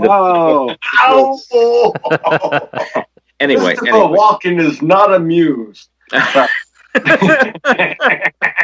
about right. So, there was some turkeys and we had to do them. But getting back to Don, I wish I could remember, and Ralph will remember probably better than I because he had a history with Don McGregor. If you would ask me cold if, in fact, I was credited as the writer of that, not just the editor of the book, I'd say, no, that's crazy if it happened. I don't remember those circumstances, but I remember it was a real problem and Don was upset and he had a right to be upset, and I think he had been previously paid. So it wasn't that I got money that he should have gotten for writing it, And Alex, just a tiny pushback on what you said about the fans. I know what you were saying, but McGregor, what he was doing on Panther's Rage at that time, he was not just a fanboy. I mean, he was trying to expand that more than, I would say, Rick, more than the other writers there. And there were some other interesting ones like Gerber. But McGregor was something very different there and a weird fit for Marvel at the time, I would say. I do remember when I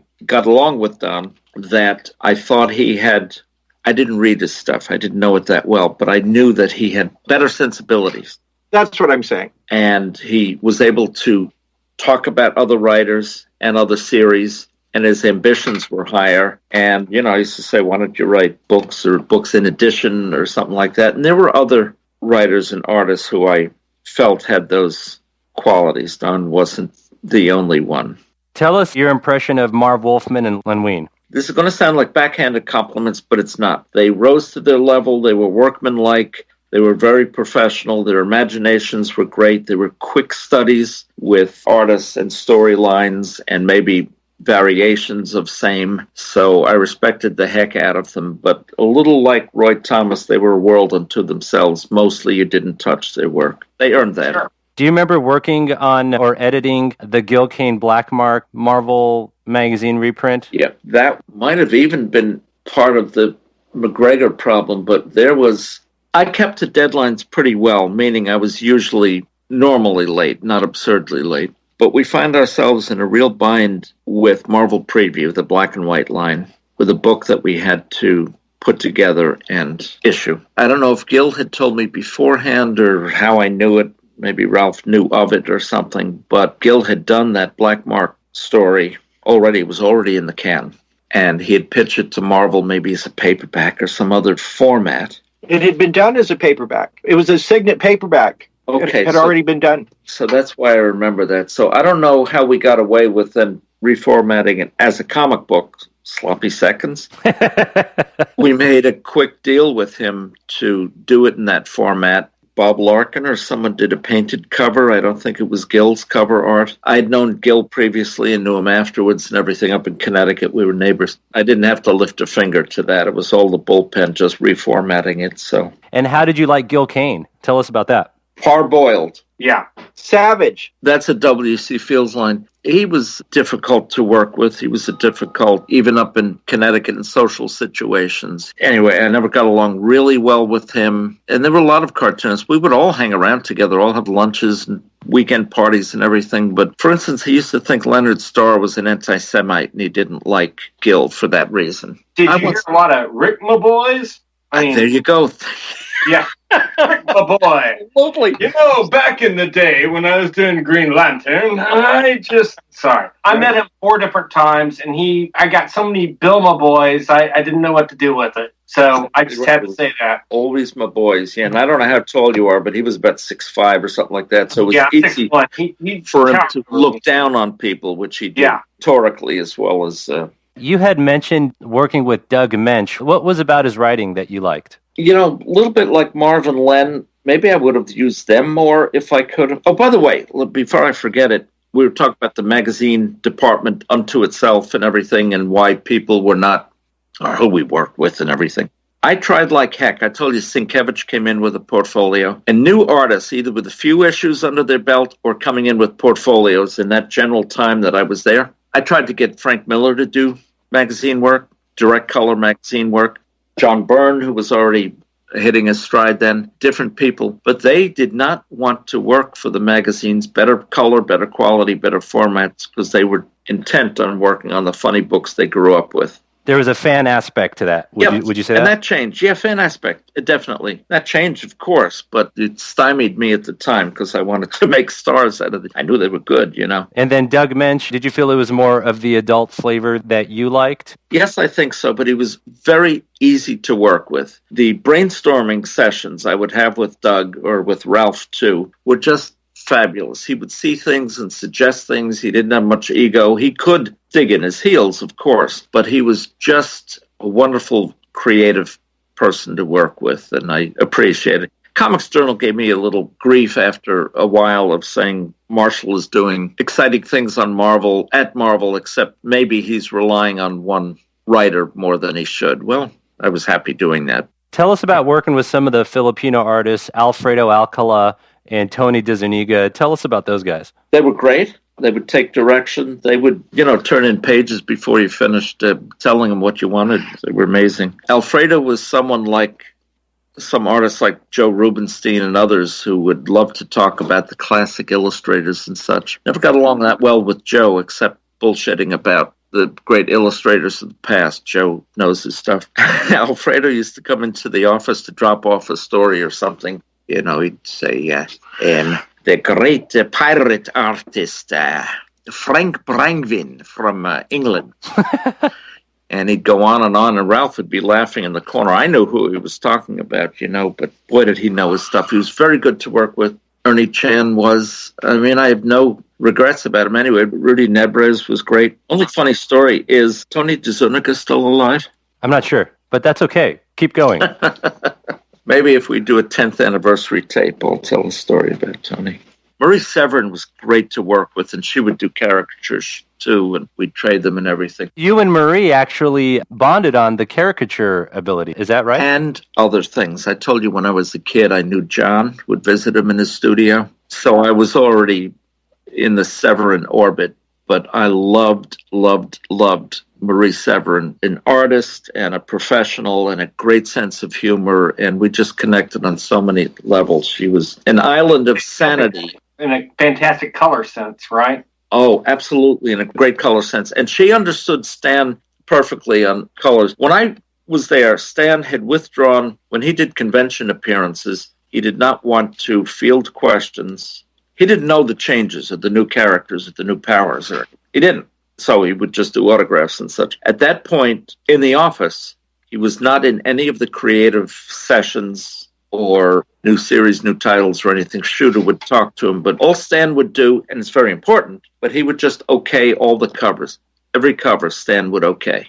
And it was a gift in there. It really was a privilege, and something I never knew from my other background or instincts or experience at the Syndicates. Stan has a genius for, we can call it marketing more, whatever, to look at a cover and what words to bounce and what colors to have and relative size and color combination. Marie understood all that, and it was, I think, from years of Stan's training, but oh, what a sense he had for that. Also, page construction, which I could have used to better effect at the Syndicates, but where to place balloons and sound effects to lead the reader's eye through pages. I hope no one tries to take those gifts away from Stan. I know a lot of people carp at him, but there was no one better in my experience than those type basic Comics 101 stuff, right? The Earl Norham covers. Tell us about working with Earl Norham and the covers for a lot of those magazines. He was also one of my go-to guys because he was professional from, working on the paperbacks and men's magazines and everything. He'd never push back. He'd never insert himself too much. He would always do. He was the nicest, he could be your neighbor in the neighborhood, and except he was effing great. No, not great. Just thoroughly professional, would do what you asked. Not flashy, but he checked all the boxes, Step above him, in my preference, was Bob Larkin, of the cover artists there. So they'd just be, my go-to guys, really. So would you essentially call one of them and say, hey, I need a cover for this comic? Is that how that would work? Yes. Usually, I'll tell you what, Ralph and I would talk, or I would talk with the writers. I would do thumbnails, because I had art direction in my past and I was a cartoonist. I would do thumbnails. Then I'd take them to Marie, and she would do better thumbnails, logo placement, stuff like that. And then the artist would come in and we'd talk about everything from deadlines to whether it be look painterly or,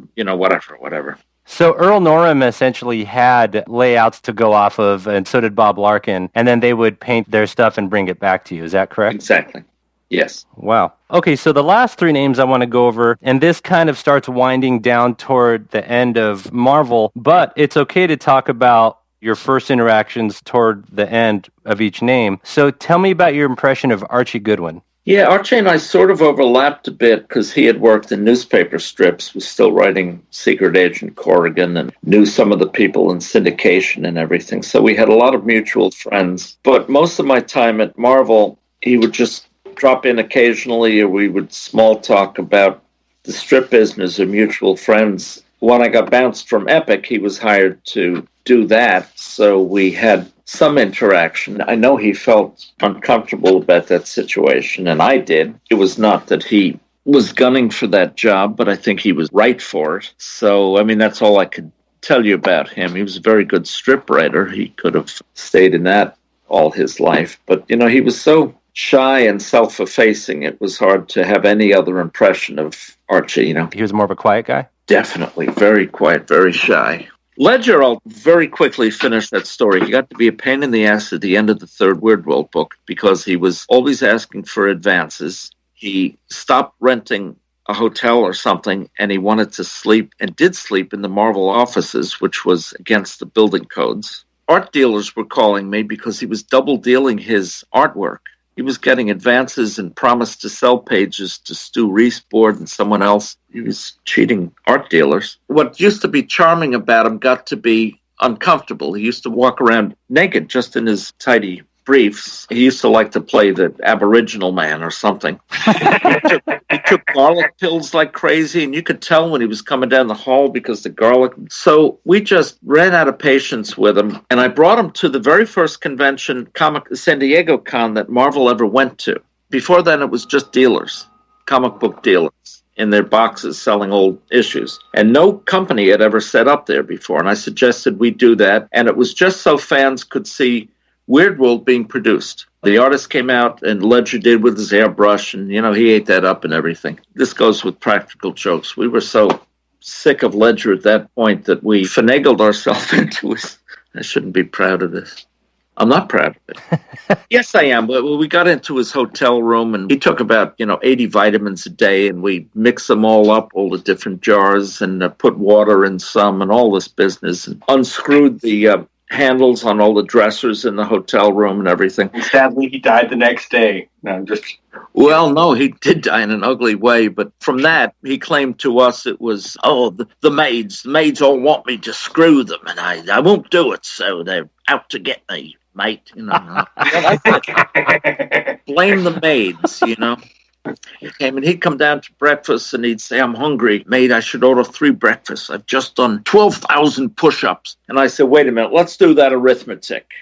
And, you know, he would have had to been doing push-ups for a week. That was Ledger, always over the top and everything. So Stan Lee, he wanted you to bring in some European influence to some of his magazines and add some respectability to the Marvel magazine line. Was his goal to just take Jim Warren magazines off of the shelves? Was that essentially the goal with those magazines? And after that, tell us about just working with him toward the end of your stay at Marvel, about Stan Lee specifically. That's a great question. I don't think that's the case because I never heard Jim Warren disparaged. I think the black and white line was really a vestige from, the Goodmans and when Stan worked for his uncles. So it was never that. And I never even did hear when Epic started up, Ricco, I wanted to beat heavy metal at their game. No, it was never a part of it either. Warren on the downside or Heavy Metal Lampoon on the upside were ever a consideration in any of that work. How was working with Stan during your few years there? It was just great.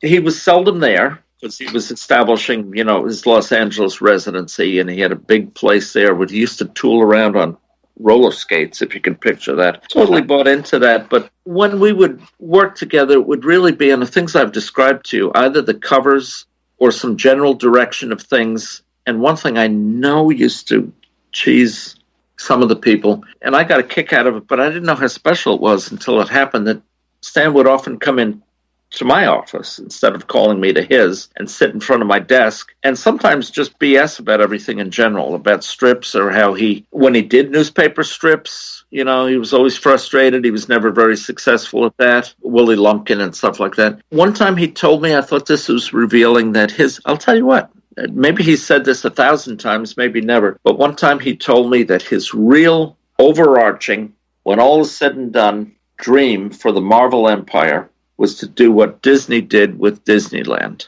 that it becomes such a part of the culture that it's not just a kid's favorite comic book, but his first instinct to dream or to act or to repeat or to live or draw or whatever was to think of Marvel, Marvel, Marvel. And the Disney Empire was his goal. Now, how ironic it was that it's no longer with Marvel, was bounced 20 times, and then Disney bought Marvel and all like that, But I always remembered that Disney was like an obsession with him.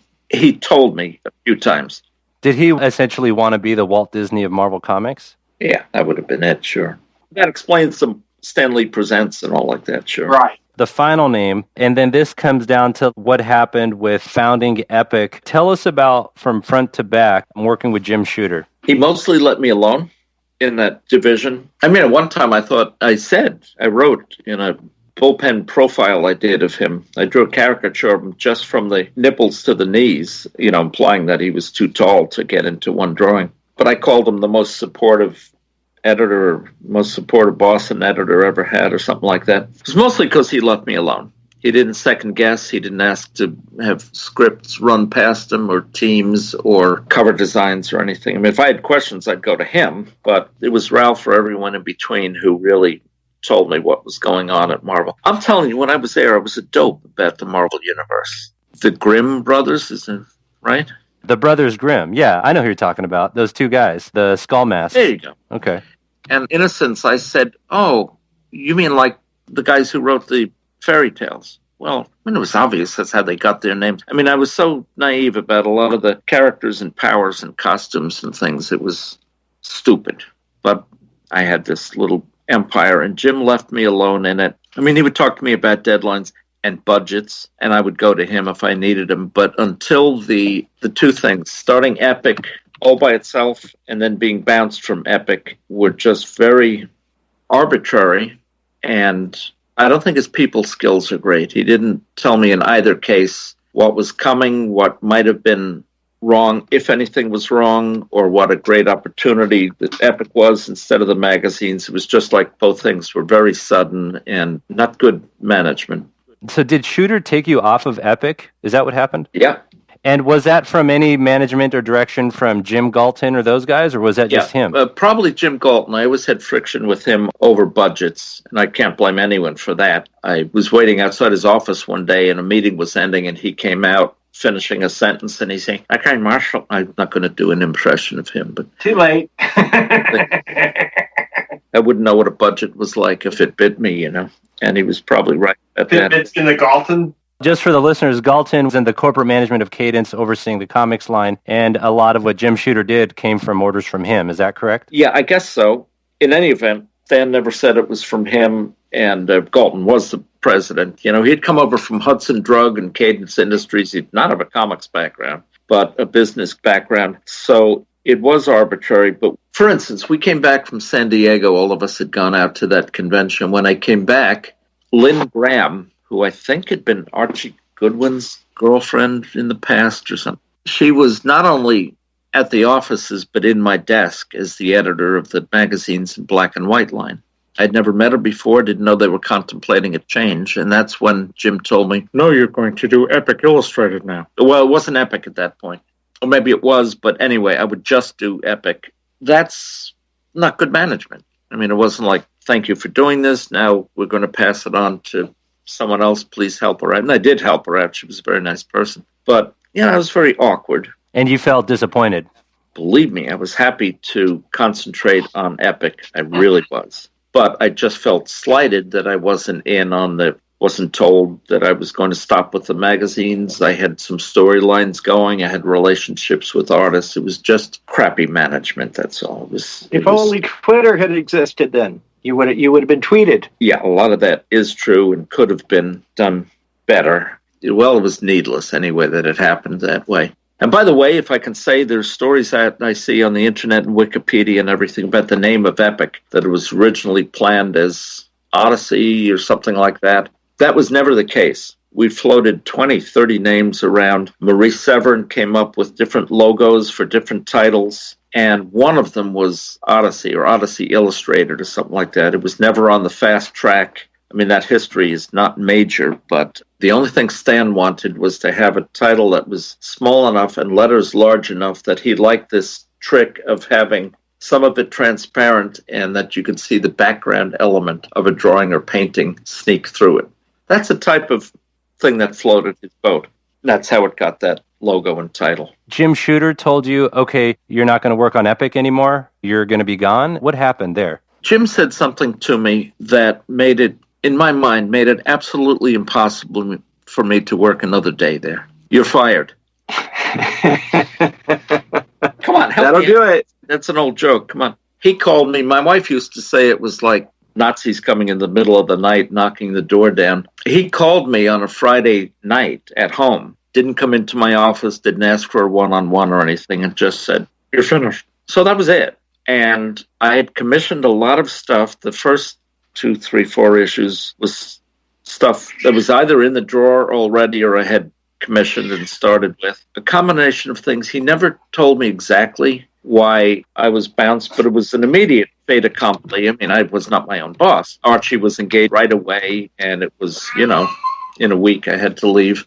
I know he was, this sounds awful to claim, because I hate when I hear people say this, but there was a little bit of jealousy or resentment, because I remember making the argument in trying to push back on the firing. "Jim, I don't want your job. Don't think I want to climb any higher." I did his voice before. I know he was bothered by the fact that Alice Donnenfeld and people from upstairs, the marketing department, licensing, they'd invite me to lunch when people came in from Europe and publishers, because I spoke their language and I was maybe a little more sophisticated than Shooter. So I didn't do it. I wasn't seeking that. And I was very happy in my little world. So that might have been part of it, maybe budgets. But, we had Frazetta on the first cover, and we were signing up some good people. And you signed Frazetta on that first cover? Yes. How expensive was that? Do you remember it being a lot or not a lot? Or I'm just curious. I was surprised at how little it was. I negotiated with his wife, Ellie. It was a painting he had already done, and it was not published yet. So I think that's one thing that enabled us to get it relatively reasonably, but I surely do not remember how much it costs at all. Beautiful. It was a great choice on your part, too. What has Jim Shooter claimed about you that you feel is untrue? I mean, I've just read several things about being difficult to work with. I might be difficult doing an interview with, but I'm not difficult to work with in a magazine. You're great. Yeah, you're horrible, man. You're so easy to interview. It's criminal. I think I'm easy to work with, too. I know I am creatively because I don't have always the best ideas in the world, and I love the act of brainstorming and all like that. And it might have been budgets, and it might have been a rivalry thing. But listen, when I was bounced, two things I can tell you. One is I went to Stan, and I said, maybe Epic can be even more independent because I'd like to keep working, and why be under Shooter? Maybe I could. And then Stan said something that's, once again, talking about management theory, very smart. He said, Ricco, I've hired Jim to run the shop, and I can't contradict him. I have to support what he does. A bunch of people interviewed me when I left Marvel, Fan Press and others. One of them was a New York Times reporter. And I found this article recently, but Dick Brown, who did Hagar the Horrible, called me one Saturday morning, a few weeks after I got bounced. And he said, you're in the newspaper of record. I said, what are you talking about? Well, the front page of the New York Times business section had an article called Superhero Creators Wrangle. And they had a staff artist draw like a comic strip panel of an editor, downshot, an editor breaking his pencil in anger at the desk and everything. And it was an article about my firing. This is very strange. But it was also about other people, and I think this has been a little bit lost in history. But yes, I got bounced, and there were those problems and all that. But at the same time, Marv Wolfman, a couple writers got fired, contracts ended, and a couple creators quit in protest. A real cauldron under Shooter at that time. Now, for some darn reason, I was the most visible. The Comics Journal made kind of a big deal about it, but it was other writers and artists at the time, too. So it's like I was just, me and the Epic thing were kind of a microcosm of what was going on those few months. Now, Shooter finally established order again. He stayed, I guess, a few more years. That exodus of writers and creators, would you say you were part of that current of people that just left under Shooter? Would you say you're part of that current? Well, yeah, it was all at the same time. And I've forgotten that till I reread the article. But yeah, they quoted Marv Wolfman, too, about the surprise he got, and some other writers about they couldn't work there any longer, all that sort of stuff. I see. So it was a calling at the time. Yeah. Rick, I have a super quick question. Just one thing on Epic. Were you the person that brought in Mirko Elick? Yes. I love those one-shot, one-page things that he did that were used in those early epics. I just wanted to tell you, I thought those were fantastic. And what a find you made to get those in there. Terrific. A friend of mine, Ervin Rustomagic from Yugoslavia, and he wound up doing Cowboys and Aliens and all that stuff. He used to go to the Luca conventions, and I would go to his house in Sarajevo and all like this. But he introduced me to Mirko at a Luca convention, and it just didn't seem... no superhero or anything, but would you like to draw for this magazine? I think your stuff would be great, and blah, blah, blah, like that. So, yeah, that was the connection. And then he came to the U.S., and he wound up being art director of Time magazine. Yep. Great career. That's amazing. Yeah. So you opened the door for him. One more last question about Epic. As far as the direction that Archie Goodwin took it in, do you feel like it was different from what you would have done, or did you look at any of that stuff? It's probably small-minded of me, but it hurt too much for a couple of years to look at the magazine. And then I never went back, and I see them offered now, maybe a run of them or, a stack of them on eBay, and I think I should see what happened with my baby, but I have not done that, so I can't answer that. Interesting. Okay. So then last thing some fans want to know, in the Comics Journal, there was a caricature, almost looked like a political cartoon caricature of Stan Lee, Jim Shooter, Jim Galton, and they're behind Roy Thomas, who's bending over with 3 knives in his back, and Jim Shooter says, "Say hi to Rick for us," and then it's signed 1980 Red Meat. Do you know anything about that picture? No, it's not at all familiar to me. I don't think I've ever, we have visual memories, right? I don't ever remember trying to caricature Stan, certainly not Galton, although he sort of looked like Gene Wilder, but I believe Red Meat was Gary Kwapitz or Fujitaki or someone else who drew for them. That would not have been me. Say hi to Rick, the reference would be me, but that would not. I wound up doing cartoons for the Comics Journal when Mike Fleischer, who just died, was suing the Journal and Harlan Ellison, that multi-million-dollar lawsuit in Lower Manhattan, I would go to the courthouse, and that's an issue where he slammed me. We wound up becoming great friends, by the way, Harlan and me. But that time he took me to task over some political thing. I did courtroom sketches, like you see on TV, of Shooter on the stand and Groth on the stand and all this kind of stuff, and I loved it. And they ran them. Yeah, I was actually in the courtroom. I drew the judge, everyone. You gave an interview to Gary Groth in 1979. I couldn't tell by reading it. Were you still employed at Marvel, or were you definitely out at that point? I was out.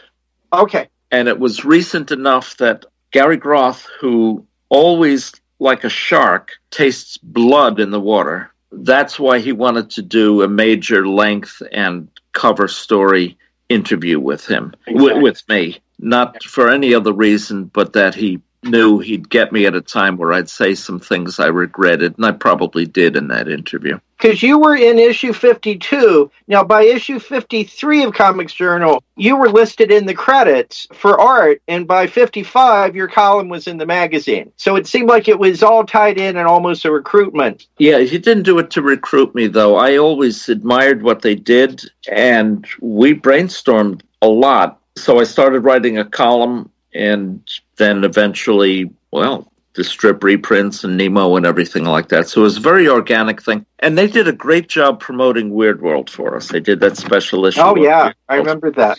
I like Gary, and I admired him, and Kim and Mike Catron, too. And while I was still at Marvel, we used to bum around together. Gary went with me to San Diego to that convention. We went to Tijuana together. You don't know some of those stories. Wow. So I was pretty tight with the guys already. Now, when you first were working there, was Dwight Decker there at the same time? Yes. And would it be fair to say that you guys had similar political beliefs? Or I know he was a conservative. Did you guys get along or bond because of that? Yeah, I don't know if it was because of that, but yeah, he used to be, when he was in college, he was in Young Americans for Freedom, a college political youth group that William F. Buckley started, so we had some similar ties, some mutual friends there, yeah. Groth said in an interview that you participated in, too, it was a retrospective of them, that political differences between him and Decker were part of what drove Decker. He described it almost as going nuts and leaving. Was that a problem for you working with Groth as well, or were you able to handle it? Not that I'm aware of, but never. He would roll with it. I love Dwight to pieces, but he is sort of an easy guy to play practical jokes on and poke a little bit. That's one reason I fit in with that circus, because that was their mode, I never had a problem. In fact, it's to this extent that, I've always taken grief for my political views, and some of it is just off the charts. And one time, and Gary saved the letter and showed it to me, one time Cat Ironwood wrote him a note and warned him against me, because didn't he know, he's been over my house often enough, and how could he not know, and he used to come to my house in Connecticut, how could he not know that I had Nazi flags in the basement? Well, the basement was the length of my whole house in Weston, Connecticut, and filled with comic art on the walls. At that point, I had the first Pogo, the first Peanuts, the first Blondie originals. I mean, it was really a great collection, and books everywhere. And I had Gary and Kim Thompson down there all the time, Dwight Decker. I didn't have Nazi flags anyway, but Cat Ironwood said I did, thought I did, wrote to Gary. Well, you would think that sort of sharing of supposed first-person knowledge would have bothered Gary. Even out of self-protection, he would have asked me about it or shown up unannounced one night or something. No, it didn't bother him at all. And it wasn't true, but the point is that, yeah, he and Dwight might have, but if it wasn't over that, he would have driven Dwight Decker away anyway, over which was better, Campbell's or Swanson's chicken broth or something. It would have happened. Would have happened anyway. So Gary was fine, and he did not share my politics, and no one else there did, I don't think. So around this time after Marvel, you moved over to write for Disney. Tell us about that, the multicultural thing, the multi-countries, and were you an editor too? And how was that compared to the Marvel offices? No, I was not an editor. I was just a writer. Once again, my European connections came to the fore, because that company I told you about that was interested in Moon Knight, And I had known them when I was at the Syndicates too, but one of the editors there in Denmark asked me if I'd want to write Disney stories. And I was out of work, ex-Marvel, and I said I'd love to give it a try. Now, Gutenberg Hus had the license for Disney comic books in Denmark, Norway, Sweden, Finland, Germany, and England through subsidiaries. And these things sold like sons of guns. In Norway, there was a weekly Disney comic that sold 500,000 copies. And that's a nation of 4 million people. I mean, stuff was crazy. That's amazing. So I sent some samples in. Burbank had nothing to do with this. This was the subsidiary in Denmark. Now, eventually I told Dwight about it. Eventually I told Don Rosa about it. And they wound up getting rich to various degrees doing this over in Europe. But they liked my stuff. The page rate was fantastic. And I wound up writing for a couple years, like 30 pages a week. Wow. That's how I bought my house in Connecticut. I mean, it was heaven. And the way it would work is I would do story synopses, send them in. Then we'd have meetings in New York. They flew to New York once a month, and we'd have story conferences. And then after that started going, each story conference, I would turn in my scripts, and then we'd discuss new ones for the next month at this great page rate and great restaurants during the 2 or 3 days they flew in. And then finally, I said, half as a joke, don't you guys get tired of flying to New York and staying at the Plaza? Why don't you fly me to Copenhagen once every other month or something? And they said, what a great idea. So after a while, I got sick of herring, it was great. So it was a great period, and I did a lot of that work. Now, eventually that stuff some of it wound up being reprinted by Gladstone here, which was not in business then. But that was it pretty much. And I didn't draw it. I just did the story synopses and then the dialogue after a while, just the synopses. This wasn't unfamiliar to you because you used as a kid go to the Dell offices, right? Yeah, I would, but I never had an ambition to write scripts. By the way, one thing that was beautiful about writing for them is they had this is in the movies and everything else, a script Bible, right? Character design, premises, personality traits of the characters. And when they handed me that, they said, you can read through this and stick to it, but basically imitate Carl Barks for the Duck stories and imitate Gottfredson for the Mickey stories. Yeah, that makes sense. What a great assignment, right?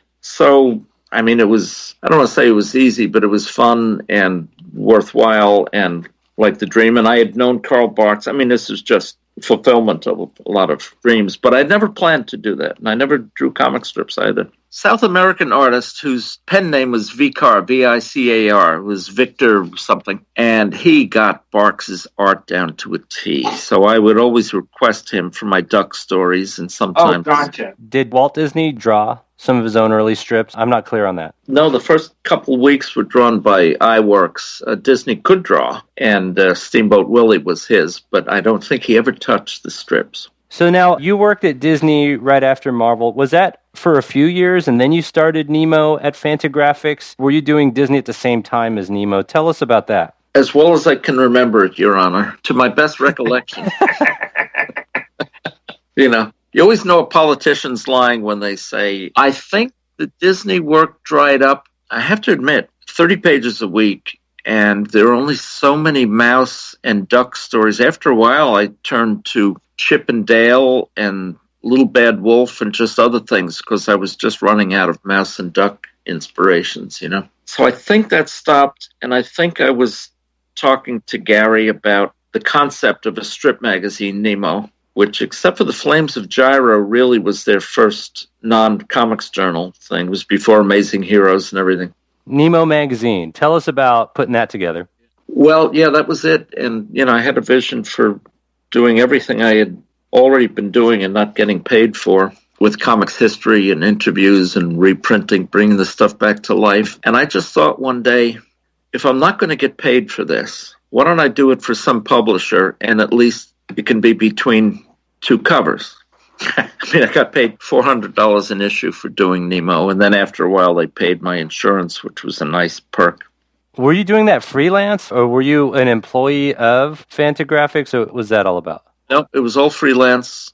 I think I had a role in putting a bee in their bonnet to move to Stamford, Connecticut. I lived in Westport, Connecticut, and it was totally freelance. As I say, after a while, since they didn't pay me more, I asked if they'd pay my family's insurance as if I were an employee, but I never reported, 5 days a week. I just tooled back and forth when I had to, and that's how it was done. Were you still were you doing stuff for Comics Journal at the same time? I think I was continuing my polychromatic effulgence column. I think so, but it probably dried up. I was pouring everything I could into Nemo. What that overlapped with when I was working for the French publisher Dargaud in their U.S. operation, and that overlapped. Nemo sort of bled over all that, and I'm very proud of that stuff. I think we should talk a little bit about Nemo in terms of some of the stuff that you did get to work on, also the reprints that were done through Nemo as well, Popeye and Orphan Annie. What were some of the issues that you did that you were really super thrilled to get out there? I know you did more than one on Little Orphan Annie, and I know Gray was one of your favorite artists of all times. Yeah, that's right. I was very happy to do that. I was sort of happy only because I thought it was important to do, but the Barks and Gottfredson issue, we reprinted some stuff that had never been printed before, including the interview with them. Mike Gregg wrote a piece for the first or second issue about having worked with Hergé on Tintin that I think is very important history.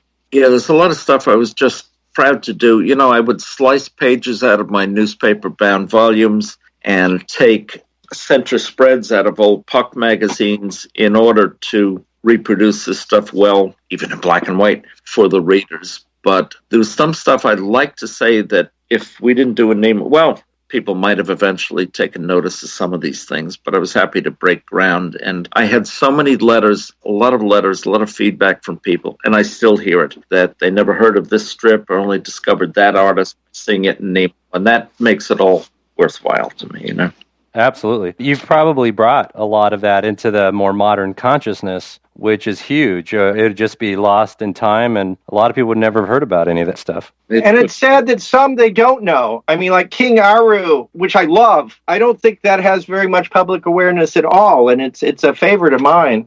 Also the great thing about working with that magazine, I had known Jack Kent, who did that strip, and when I asked him about it, he sent me a stack of proofs. He said, do any and all you can. Your magazine's great. Yeah, it was really great to work with these people. I'll tell you this. When we did the Schulz interview, because Gary Groth came out with me, we went to California, and he went up to Santa Rosa with me. And Nemo was 20-some issues old at that point. And Schulz, he was such a modest guy. We met in the ice rink that he built by his studio, open to the public, at a table in the corner. We went to the counter there, the coffee shop aspect, and he got some pastries and coffee. And listen to this. Before he turns and brings the coffee to the table where Gary and I are sitting, he said to the clerk, just put it on my tab, as if she didn't know who he was or something, But when he sat down, he said, I'll give you as long as you want with this interview. Maybe this was back in his studio. And he said, I only have one question for you, Rick. And I said, okay, what's that? And he said, you've been doing Nemo for all these issues. He said, why is it you never asked until now to interview me? Now, that could sound egotistical, but he was actually a little hurt. And I didn't know what to say, but Gary was brilliant. His comeback was, he said, well, it's probably like Rick sees you a little bit like he's Charlie Brown and you're the red-haired girl. So that's great. And we had a good interview. It was published. It was pirated, but published in Europe as a book. It was so long, an Italian publisher made a book out of it. Yeah. Now, you would have loved to have done Peanuts as one of the reprints, but there was no way you could afford that. Is that right? Well, some of that doesn't sit real well with me, but, it's all about timing and everything. I had proposed, we did the Popeye series and a few other reprints, and I proposed to Gary that Pogo should be reprinted. And I suggested it to the family, to Selby, Walt's widow, and romanced her a bit, took her out to dinner a lot in New York, all this business, and never came together. The Kelly family has a lot of internal problems. Never happened. With Peanuts, I asked Sparky, and he said he wasn't happy with his book sales at that time, but, Fantagraphics was known for being Fantagraphics. So was timing. Well, here they are. Now they're doing Pogo, and they're doing Peanuts, and I'm not part of it, but God bless them. Milton Caniff. Did you ever meet him? Yeah, I knew Milt very well, yeah. And what kind of guy was he, just talking to him? Also very modest, but in a way, like Schulz was too. He was very proud of himself and had a bit of an ego that he hid behind his modesty. But it sounds like a put down. I don't mean it that way. I mean, just very accessible, open to any sort of discussion. One thing I admired about Milt, anything you'd ask him, any letter you'd write, he was back with it immediately. Anytime I'm late with correspondence or anything, I always try to think to be more like Milton Caniff. He took care of everything, in which he talked about all his assistants through the years. So it gave me a cramp when R.C. Harvey came out with his biography, or slammed me and Goulart and historians for claiming that Milt even had assistants. Well, Milt himself was very open to talking about his assistants. As far as the Nemo Classic reprints, Annie, Popeye, Prince Valiant, what was it specifically about those that you wanted to print? You did mention that there were some things you wanted to print but couldn't. Tell me about what you did print versus what you didn't and why that was. Well, Prince Valiant I had nothing to do with.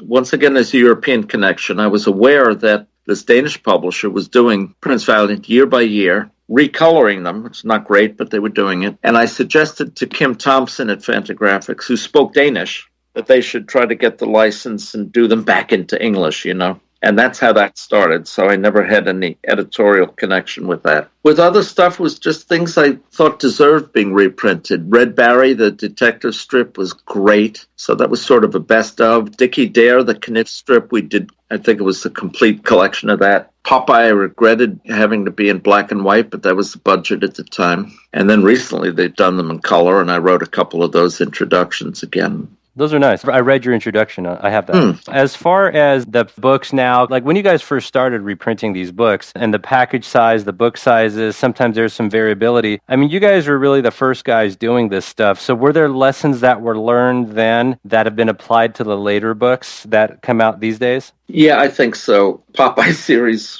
did one of you guys point this out? All of them were different sizes? Different sizes. Michael Vassallo pointed that out. Okay, yeah. I didn't even realize that, and I have them on my shelf. Yeah, I think production-wise and promotion-wise, Fantagraphics realized more than I did about them. You know, after a while, then when I started Remco and Slumberland, I did the complete Little Nemo in color and the complete Crazy Cat in color and Terry and Pirates and Polly and Her Pals. So I probably learned from those early Fantagraphics projects, at least, regretting that great color work had to be produced in black and white. So I determined to do them in color.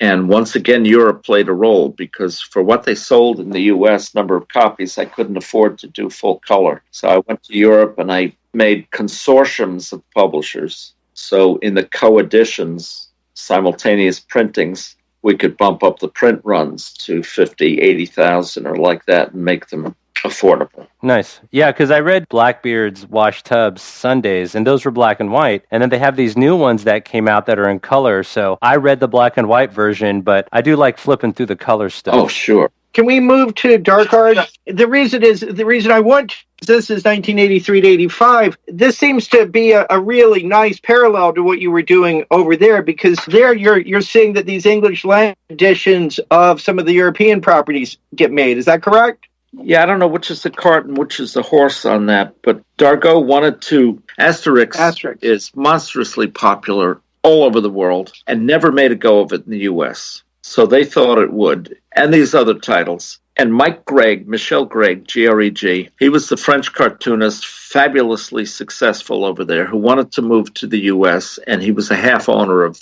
their attempt to establish Dargaud here and those titles. And then to condense a long story, one reason it didn't work is they chose the wrong titles in many cases. Is No Good, the series about the Middle Eastern Caliph, as in Caliphate. Aha. And there were others a little ahead of its time for being unpopular. And Lucky Luke, a Western in America, okay, but it doesn't have our sensibilities, so it was not... Morris is fantastic, though, isn't he? The artist created for Lucky Luke. He's fantastic. Well, yes, absolutely. And, of course, he did work, and so did Goscinny with Harvey Kurtzman back in the 50s. So, but the mix just wasn't right. And the French treated Dargaud, USA, the way the French government used to treat French colonies, which was dismissing them and not understanding them and taking advantage. So we would get telexes that would say, we have printed 40,000 copies of Valerian in English. Please sell them. They're on the boat now. They would never run the translations past us. They were crummy. They had this series about an Italian inventor, genius from the Renaissance with a big white beard, and they called that series in translation Leonard. Well, it was Leonardo. It was a takeoff on Leonardo da Vinci. So they thought in France, well, Leonardo was his Italian name.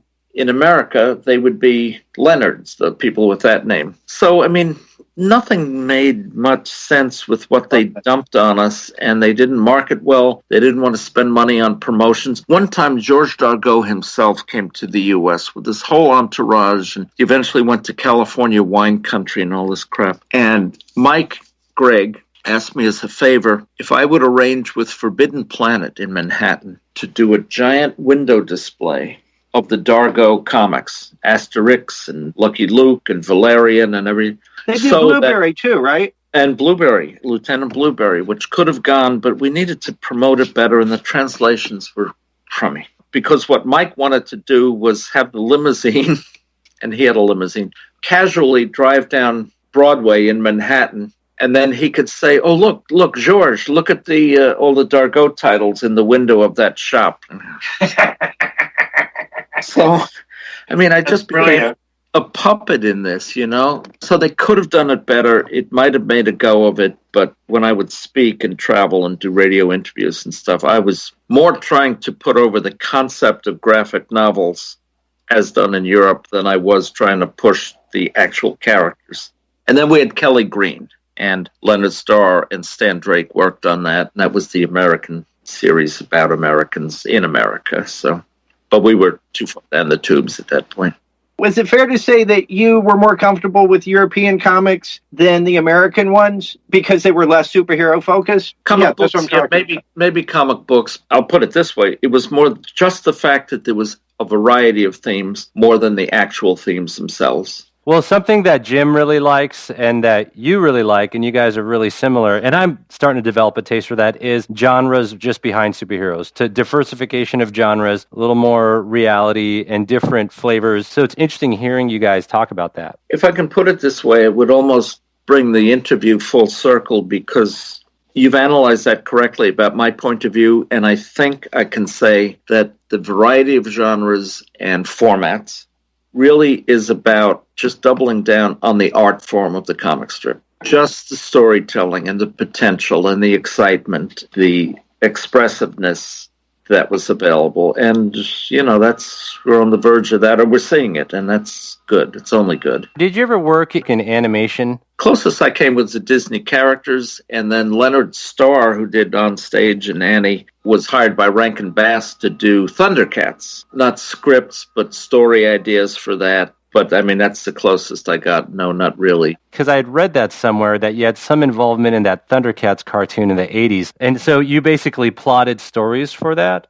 Hardly at all. I didn't take to it too well. And also, I think I was short-sighted at the time. I could have done this, but I had become I guess when I was at Marvel, I got saved, became more of a committed Christian than I had been. That's still the case, but I was a little more fanatic about it in the old days. And the Thundercats thing, because it was, Leonard said the good guys have to win. Okay.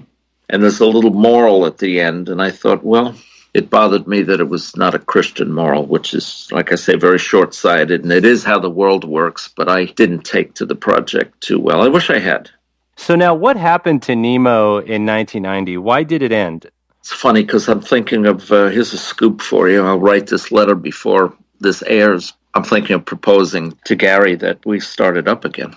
Wow. Oh, wow. Cool. Hey, and I'll tell you what. You know what put that bee in my bonnet? Not only you guys preparing for this and flattering me with little notices on the internet about when Rick did Nemo or Rick did that or whatever, but other people have been writing that too. And not a single name so far has been people I knew already, but just realizing that people are nostalgic over some of the work or appreciated what I did, or they remember things I forgot. And I thought, well, people are doing reprints, and God bless them, they're doing great productions. some people, IDW, Fantagraphics. But to do a monthly or quarterly magazine like Nemo used to be, shorter stories, more interviews, reprints that don't deserve whole books but do deserve exposure, I'd like to start that again, So why did it stop? Partly because, I started a job in California at that time, a desk job with youth specialties at Christian ministry organization. And then also I had started to write books, and I've written 74 of them since then. So I was writing books on TV history and country music. I think I went through the genres before, a biography of Bach and collaboration with Dr. Seuss. So I was busy and preoccupied with being a book author. How was working with him? Tell us about your experience with Dr. Seuss. He was one of the worst sons of bitches I ever worked with. What? It shatters a lot of people. He was very... You just tore up my whole childhood. Expand on that. I'm curious more about that. I think he was a Grinch, and my experience, and I think any kindliness towards children he just reserved for the pages and words and pictures in his books and not in life. Here's the genesis of it. The book I did with him came out slightly different form a few years ago again. It was a reprint of his early stuff, and I did a similar book about S.J. Perelman. It was based on my collection, his early cartoons, early stuff in Life and Judge and College Humor magazines, never yet been reprinted. And talked to him, and he wasn't really hot on the idea, but he said, gee, you have more of my old stuff than I do. Negotiations were difficult. It was all public domain. But here's it in a nutshell. Besides him just being difficult, he wanted me to change things in the text of some of his old humorous pieces, doctor some of the drawings. Now, I'll admit, some of the drawings had ethnic depictions he wasn't happy. Okay, I can understand that. But those we just didn't run. He'd have black characters and Jewish caricatures and all like that. But he said, it's really not that bad a joke, so let's just take out those characters in the background or something like that. I said, no, this is history. You're not going to redraw. Do you understand what I'm saying? The expurgated Seuss or something. It's very strange. So we locked horns over that, and the stuff didn't... Someday I'd like to do the ones he wanted to censor. They'd be interesting. That was it. It was just very difficult, and he made me sign something that said I would never do another Seuss reprint project, which I've still done, but my agent said they can't hold you to that. So it was just very unpleasant experience. However, it was a Book of the Month Club alternate, and not because of me. So I was happy to work with him ultimately. And didn't you love his Split and Seuss Navy stuff? Wasn't that wonderful? Yeah, it was terrific. Oh my God. The best of his work people have not seen. Oh yeah. Do you have a sex book? Oh, yeah, the one he did with the sisters. Yeah, I'd like to reprint that. That's probably public domain, too. It's called The Seven Lady Godivas. Didn't ever think of that as a sex book, but yes, it most definitely a sex book. It's just Seuss with tits. That's about it. It's Seuss with tits. Nice. You would like that, Alex. Story. Love that, in fact. That sounds like something I'd be into. Okay, so you did the desk job and you were writing some books. Then you co-founded Hogan's Alley Magazine, Journal of the Cartoon Arts, with Tom Hentges in 1994. How did this come about? And also, to be clear, you and Gary Groth didn't have a falling out in 1990. Is that correct? No, not really. But he's another one who does not mind picking fights or having fights. And we never really had a controversy, but I said it before about Blood in the Water. It was either Remco or Slumberland. We got into real business problems. I told you I had to make these consortiums of 11 publishers, and I'm not a good businessman, and we had some problems. My printer sued me, and Groth, the Comics Journal, ran an article, Remco goes bankrupt or something like that, which it did not. So he was willing to place me gingerly under a bus, and I didn't appreciate that. Then we kissed and made up, and there were other things. And now we haven't done a book in a couple of years of this, but there's a Marschall Books imprint, a part of Fantagraphics. And we did a Johnny Gruelle reprint book, the Raggedy Ann artist. And we did that book about comics in advertising, which I'm very proud of. Drawing Power, it's called. So that came out. So, we're pals again. Nice. Yeah, Hogan's Alley, yeah. I'd missed Nemo, and Tom was a friend from Fantagraphics days. And I approached him about being partners on that. And, well, that's basically it. And it happened. Congrats on the Eisner, by the way. Oh, well, gee, thank you. Yeah, I got an Eisner and a Harvey and, a few things. I got the Yellow Kid Award Italy and such things through the years. I've been reading it since day one, and I absolutely love it. That's great. I appreciate that. Tom's doing the majority of the work on Hogan's Alley. It's found its audience, and it's a bit more on current strips than I wanted in the mix originally. And I've proposed some articles through the years that he's actually said no thanks to, which, was supposed to be co-editors. So, but boy, is it filling an important place, all the aspects of comics and the reviews and just everything. And Tom does a great job with it. You've mentioned before that you and Tom work well together. What aspects of each other's personality jive well? Tom is a polymath. I mean, we have a lot of interests in common, not politics, so we don't talk about that. We agree on a lot of things. You ever have a friendship where you sort of finish each other's sentences? And it's like that with Tom. We get along pretty well. I have that with both Alex and Jim. Actually, could you guys finish my sentence now for me? I was going to say, don't do a podcast. It's very messy. We start and finish each other's sentences, quite frankly. But which you probably noticed. I don't know, but I'm just saying these guys aren't my brothers from other mothers. Have a mute button. Yeah. Here's another. It's not a scoop because I've talked to Tom about it. And by the way, we had. It's expensive to put a magazine out like that. At a point early on when we needed an investor, I had an old friend from the strip business and everything, David Folkman, who was out in California, an art director for, I think, biker magazines or some motorcycle magazines or something. But David was a collector and put on exhibitions, and we collaborated on some projects. And he thought the magazine idea sounded great. And we needed an investor. And we asked if he'd come in as 1/3, or I think slightly less than 1/3, part owner of the magazine, if he would art direct it, which, normally we'd have to pay skillions an issue for someone to do. But David is doing that. And he's part owner too. And I think he does a good job with it. That's the team. It's Tom, David, and me. We put it out, and it's still going strong. Hogan's Alley. I have friends who sarcastically call it Hogan's Annual. It's supposed to be quarterly, but Now, you've worked on Hogan's Alley. What interviews or articles from Hogan's Alley do you feel were particularly important to the study of comic strip or book history?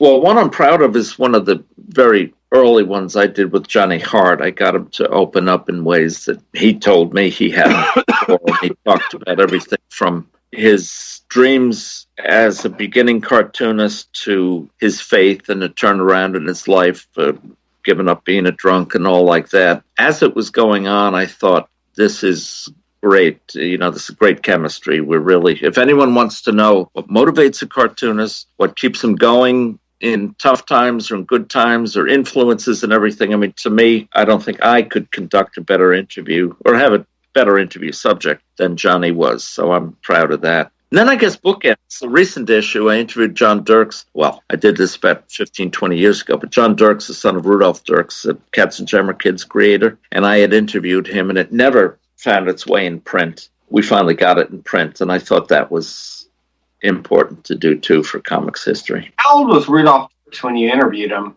Or when you had a friendship with him? I'm sorry. He was in his late 80s at that point. Wow. Early 90s. Yeah, because I was shocked that he was still alive when you said that. Because I know when he died, but oh my gosh, Cats and Jammer Kids are some of the best visual folly I've ever seen in my life. Just some great stuff.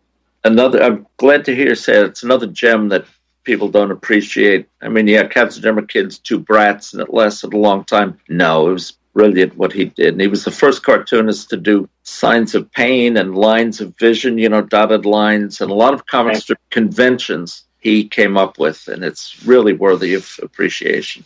So now, in 2009, you teamed up with Jonathan Barley to launch Rosebud Archives, dedicated to the preservation and publication of comic art in prints, portfolios, and books. What is Rosebud? Is it a comic art collection, old Sundays stacked together, and it's in a warehouse somewhere? Is it a bunch of scanned stuff? What is it exactly? Well, for one thing, it's a bit moribund right now. We haven't done stuff recently. And John is in New Jersey, and he's doing different things before we start it up again. But the archives, part of Rosebud Archives, is basically my collection and his. I have a bit more stuff than he has. I have 8 storage units. Every room in my house And a lot of my stuff is at John's in New Jersey, where he's furiously scanning it. And John has a good collection, too. I collect newspaper strips and magazines and ephemera, political cartoons and merchandising and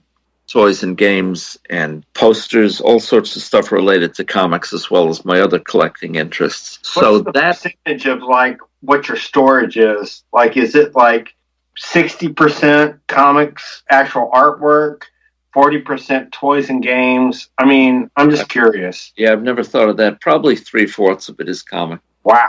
2/3 anyway is comics, I would say. And it fills, to put it another way, because I've had to haul it, it fills more than 2 40-foot moving vans. So it's a pretty big collection. That's huge. So we intended to make this stuff from our collections available to people, accessible to people in a high-toned way. So if you see on the Rosebud Archives site, it's posters and prints, portfolios, a number of books, the complete John Held's cover book, the complete Percy Crosby Skippy covers from Life magazine, also Albrecht Dührer's Apocalypse, some fine art projects too, and we're going to do Heinrich Klei reprints and such. And we came up with this idea of what we call pad folios, that these can be read as books, softback books, but we bind them in such a way that if you tug a little bit, they come out and you can make them prints for framing or whatever, but we also do them as framing.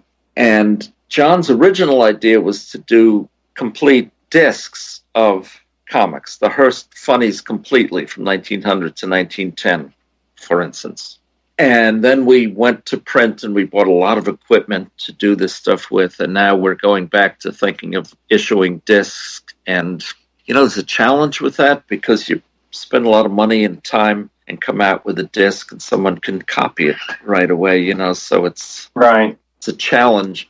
Mm-hmm. But basically the idea is not so much to monetize, although that's part of it, but to make accessible all the stuff that's still obscure that I've spent my lifetime creating. That's it in a nutshell. So, Rick, tell us about the project you did with the U.S. Postal Service. I've been blessed by not just my main work, but these dozens of peripheral projects that wind up being puzzle pieces in the whole thing. And the U.S. Postal Service came to me in 95, maybe 1994, and said they wanted to do a commemorative set on the history of comics for the 100th anniversary of the comic strip, 95, 96, whatever. And they had started on it, but they were very frustrated by the quality of the images that were chosen for them to work with, and could I help them? Well, my attitude was, philately will get you nowhere. It was great. I was very happy to say yes, and what grew from providing pictures for the 20 stamps, images, to switching a lot of them out, because they had crummy examples in their first go-through. What were the crummy ones? Well, for instance, and I won't tell you who suggested the images to them. It's someone who's an assistant to a strip artist. For instance, for the Gasoline Alley stamp, in their working version, and I kept all the copies of the versions, they had a picture of an old panel from a strip with Walt and Skeezix in a car, an old Model T or something, in a desert, driving away from the viewer. So they were about, fly specks big, only their heads, and we could see the rear of a car. What does that say about Gasoline Alley, they were just very funny choices. They had Brenda Starr, and it was Brenda crying on a bed and a villain standing over. It looked like she had just been raped. Very stupid choices. I'll give you a better menu to choose from, and they were happy. Finally, they hired me. It was a 1-year consultancy. So I suggested images. I switched out some of the strips. They had Tunaville Trolley. I suggested a couple others. And then finally, I wrote information on the back of all the stamps, which they'd only done once before. And that was interesting. The reason they do that is they try to sell twice the number of stamps so people can have both sets, It's not to inform the public, it's to make more money. Did Yellow Kid make the stamps? I don't remember. Yes. Yeah, Yellow Kid did, yeah. But then finally I talked, and they'd done this before, but I said, you've done this before, why not a book that you can sell? So we wound up doing a 100-page book that was sold in post offices that had the stamps, and it was very handsomely done. history of each strip and everything. And then when it came out, they sent me on a tour of 11 cities for the rollout. We had events in each city, local cartoonists. So it turned out to be a big deal, and I'm proud of it. It came out okay. That is fantastic. That's something I did not know until Al brought it to my attention. So thank you, Al. Is there essentially anything in the long history of what we talked about today? Was there anything you felt about your time on Nemo, your time on Hogan's Alley, your time at Marvel, your time in the newspaper syndicates, your time as a kid collecting strips? Was there anything in all that you wanted to make sure was said before we wrap up the interview? I mean, there are aspects of my life or so-called career we didn't talk about, and that's fine. I think the subjects we did talk about, we really chewed the flavor out of that gum, so I appreciate it. One thing I would add that I would want someone to know, or anyone listening to this, if you choose to keep it in, and that's this. God has blessed me. I've been very curious about a lot of things, and I've been able to follow those trails. I'm blessed that I was interested in an art form when it was still growing and the creators were accessible and the materials still existed, the prints and, the magazines and papers and such. I feel privileged to have done that. The people I've met, it's unbelievable, just in cartooning. To say you guys are talking, and maybe people listening to this will be a lot younger, but here it is, a guy who actually met Rudolph Dirks. Oh, that's amazing. Started the art form back in 1897. What's the likelihood of that? So I've been very privileged to be in a place growing up in the New York area, having a father like my father, that I was able to be interested in this art form and appreciate it and have a role in popularizing the early days and such like that. So, Rick, how did Rudolph Dirks sound? He did not have an accent. It was one thing I was very interested in. He was born in Germany, but no, he had lost his accent. Having said all that, and the fields I've worked in, now mostly I'm doing work in the Christian field and all like that, but I have a lot of books still in me. And I have the feeling, after all that I've done, that I want my retirement party to be on the same day as my funeral. I'm more interested in researching and collecting and writing and analyzing and sharing than I ever have been. It may sound corny, but we used the word before about something. It's a mission. I just want more little Rick Marshalls out there to discover what has excited me and floated my boat. And that's all we really do in life, in anything we're talking about, whether it's comics or anything else. We're passing the baton, whether it's our own kids or an unseen audience out there. I'm really pretty lucky to say I've been able to do, a little bit of that. And by the way, it makes it so special that you're picking my brain and letting me share this stuff, because otherwise I really don't know if a lot of this stuff will die with me or anyone cares about what I did. You leave a massive set of footprints, so yeah, it'll be going forward, that's for sure. And I'd like to ask that me, Alex, and Jim be your pallbearers, because we would like to be there when it all comes full circle. I'm just saying, this has been fantastic. And Alex, do you have anything to say to Rick before we? I'm a big fan, and especially over the past 4 years when I started this obsession to figure out what happened in the 20th century with comics. And when I realized that I was born in 78, so I just caught the end of the 20th century. I was an 80s kid. And then when I realized that my little brother, who's 10 years younger, and the people after that, internet hit their brains, I realized that a really incredible century just went by.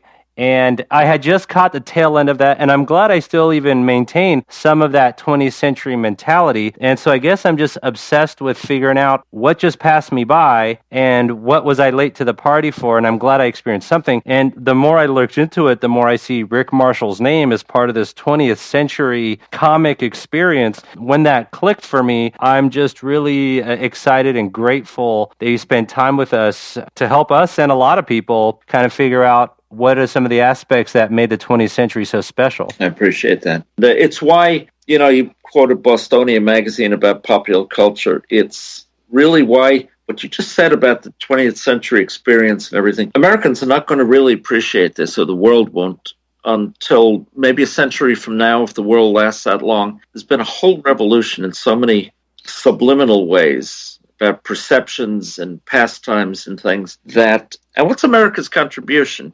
Greeks had philosophy, Romans had the law, and for better or worse, ours is the plastic arts, entertainment and commerce, and we don't have to apologize about that with comics. That's what makes the art form, and to be able to, I might be wrong with that analysis, but if I'm right, I'm trying to get a head start on that and see the interrelationship. One book I'd love to do, I have a lot of books I want to write, and one I want to do a modern version of Plutarch, Plutarch's Lives. He took a figure from ancient Greece and paired that person with someone from Rome and found similarities in the contributions they made and all like that. It's a very interesting way to do biographies, and no one did that since. And I would like to write a similar book taking a comic strip from the 30s and a TV series from the Golden Age from the 50s and seeing what cultural influences they were informed by and affected, and do that with people and art form, and tie together the movies and radio and comics and all the forms together. And I think it would be really a great way to understand what's been happening in our lives when it's hard to notice it because it's right up close and it changes next week, Well, thanks so much, Rick Marschall. This has been an awesome interview here at the Comic Book Historians Podcast. We totally appreciate your participation in this exciting question and answer session about your comic life.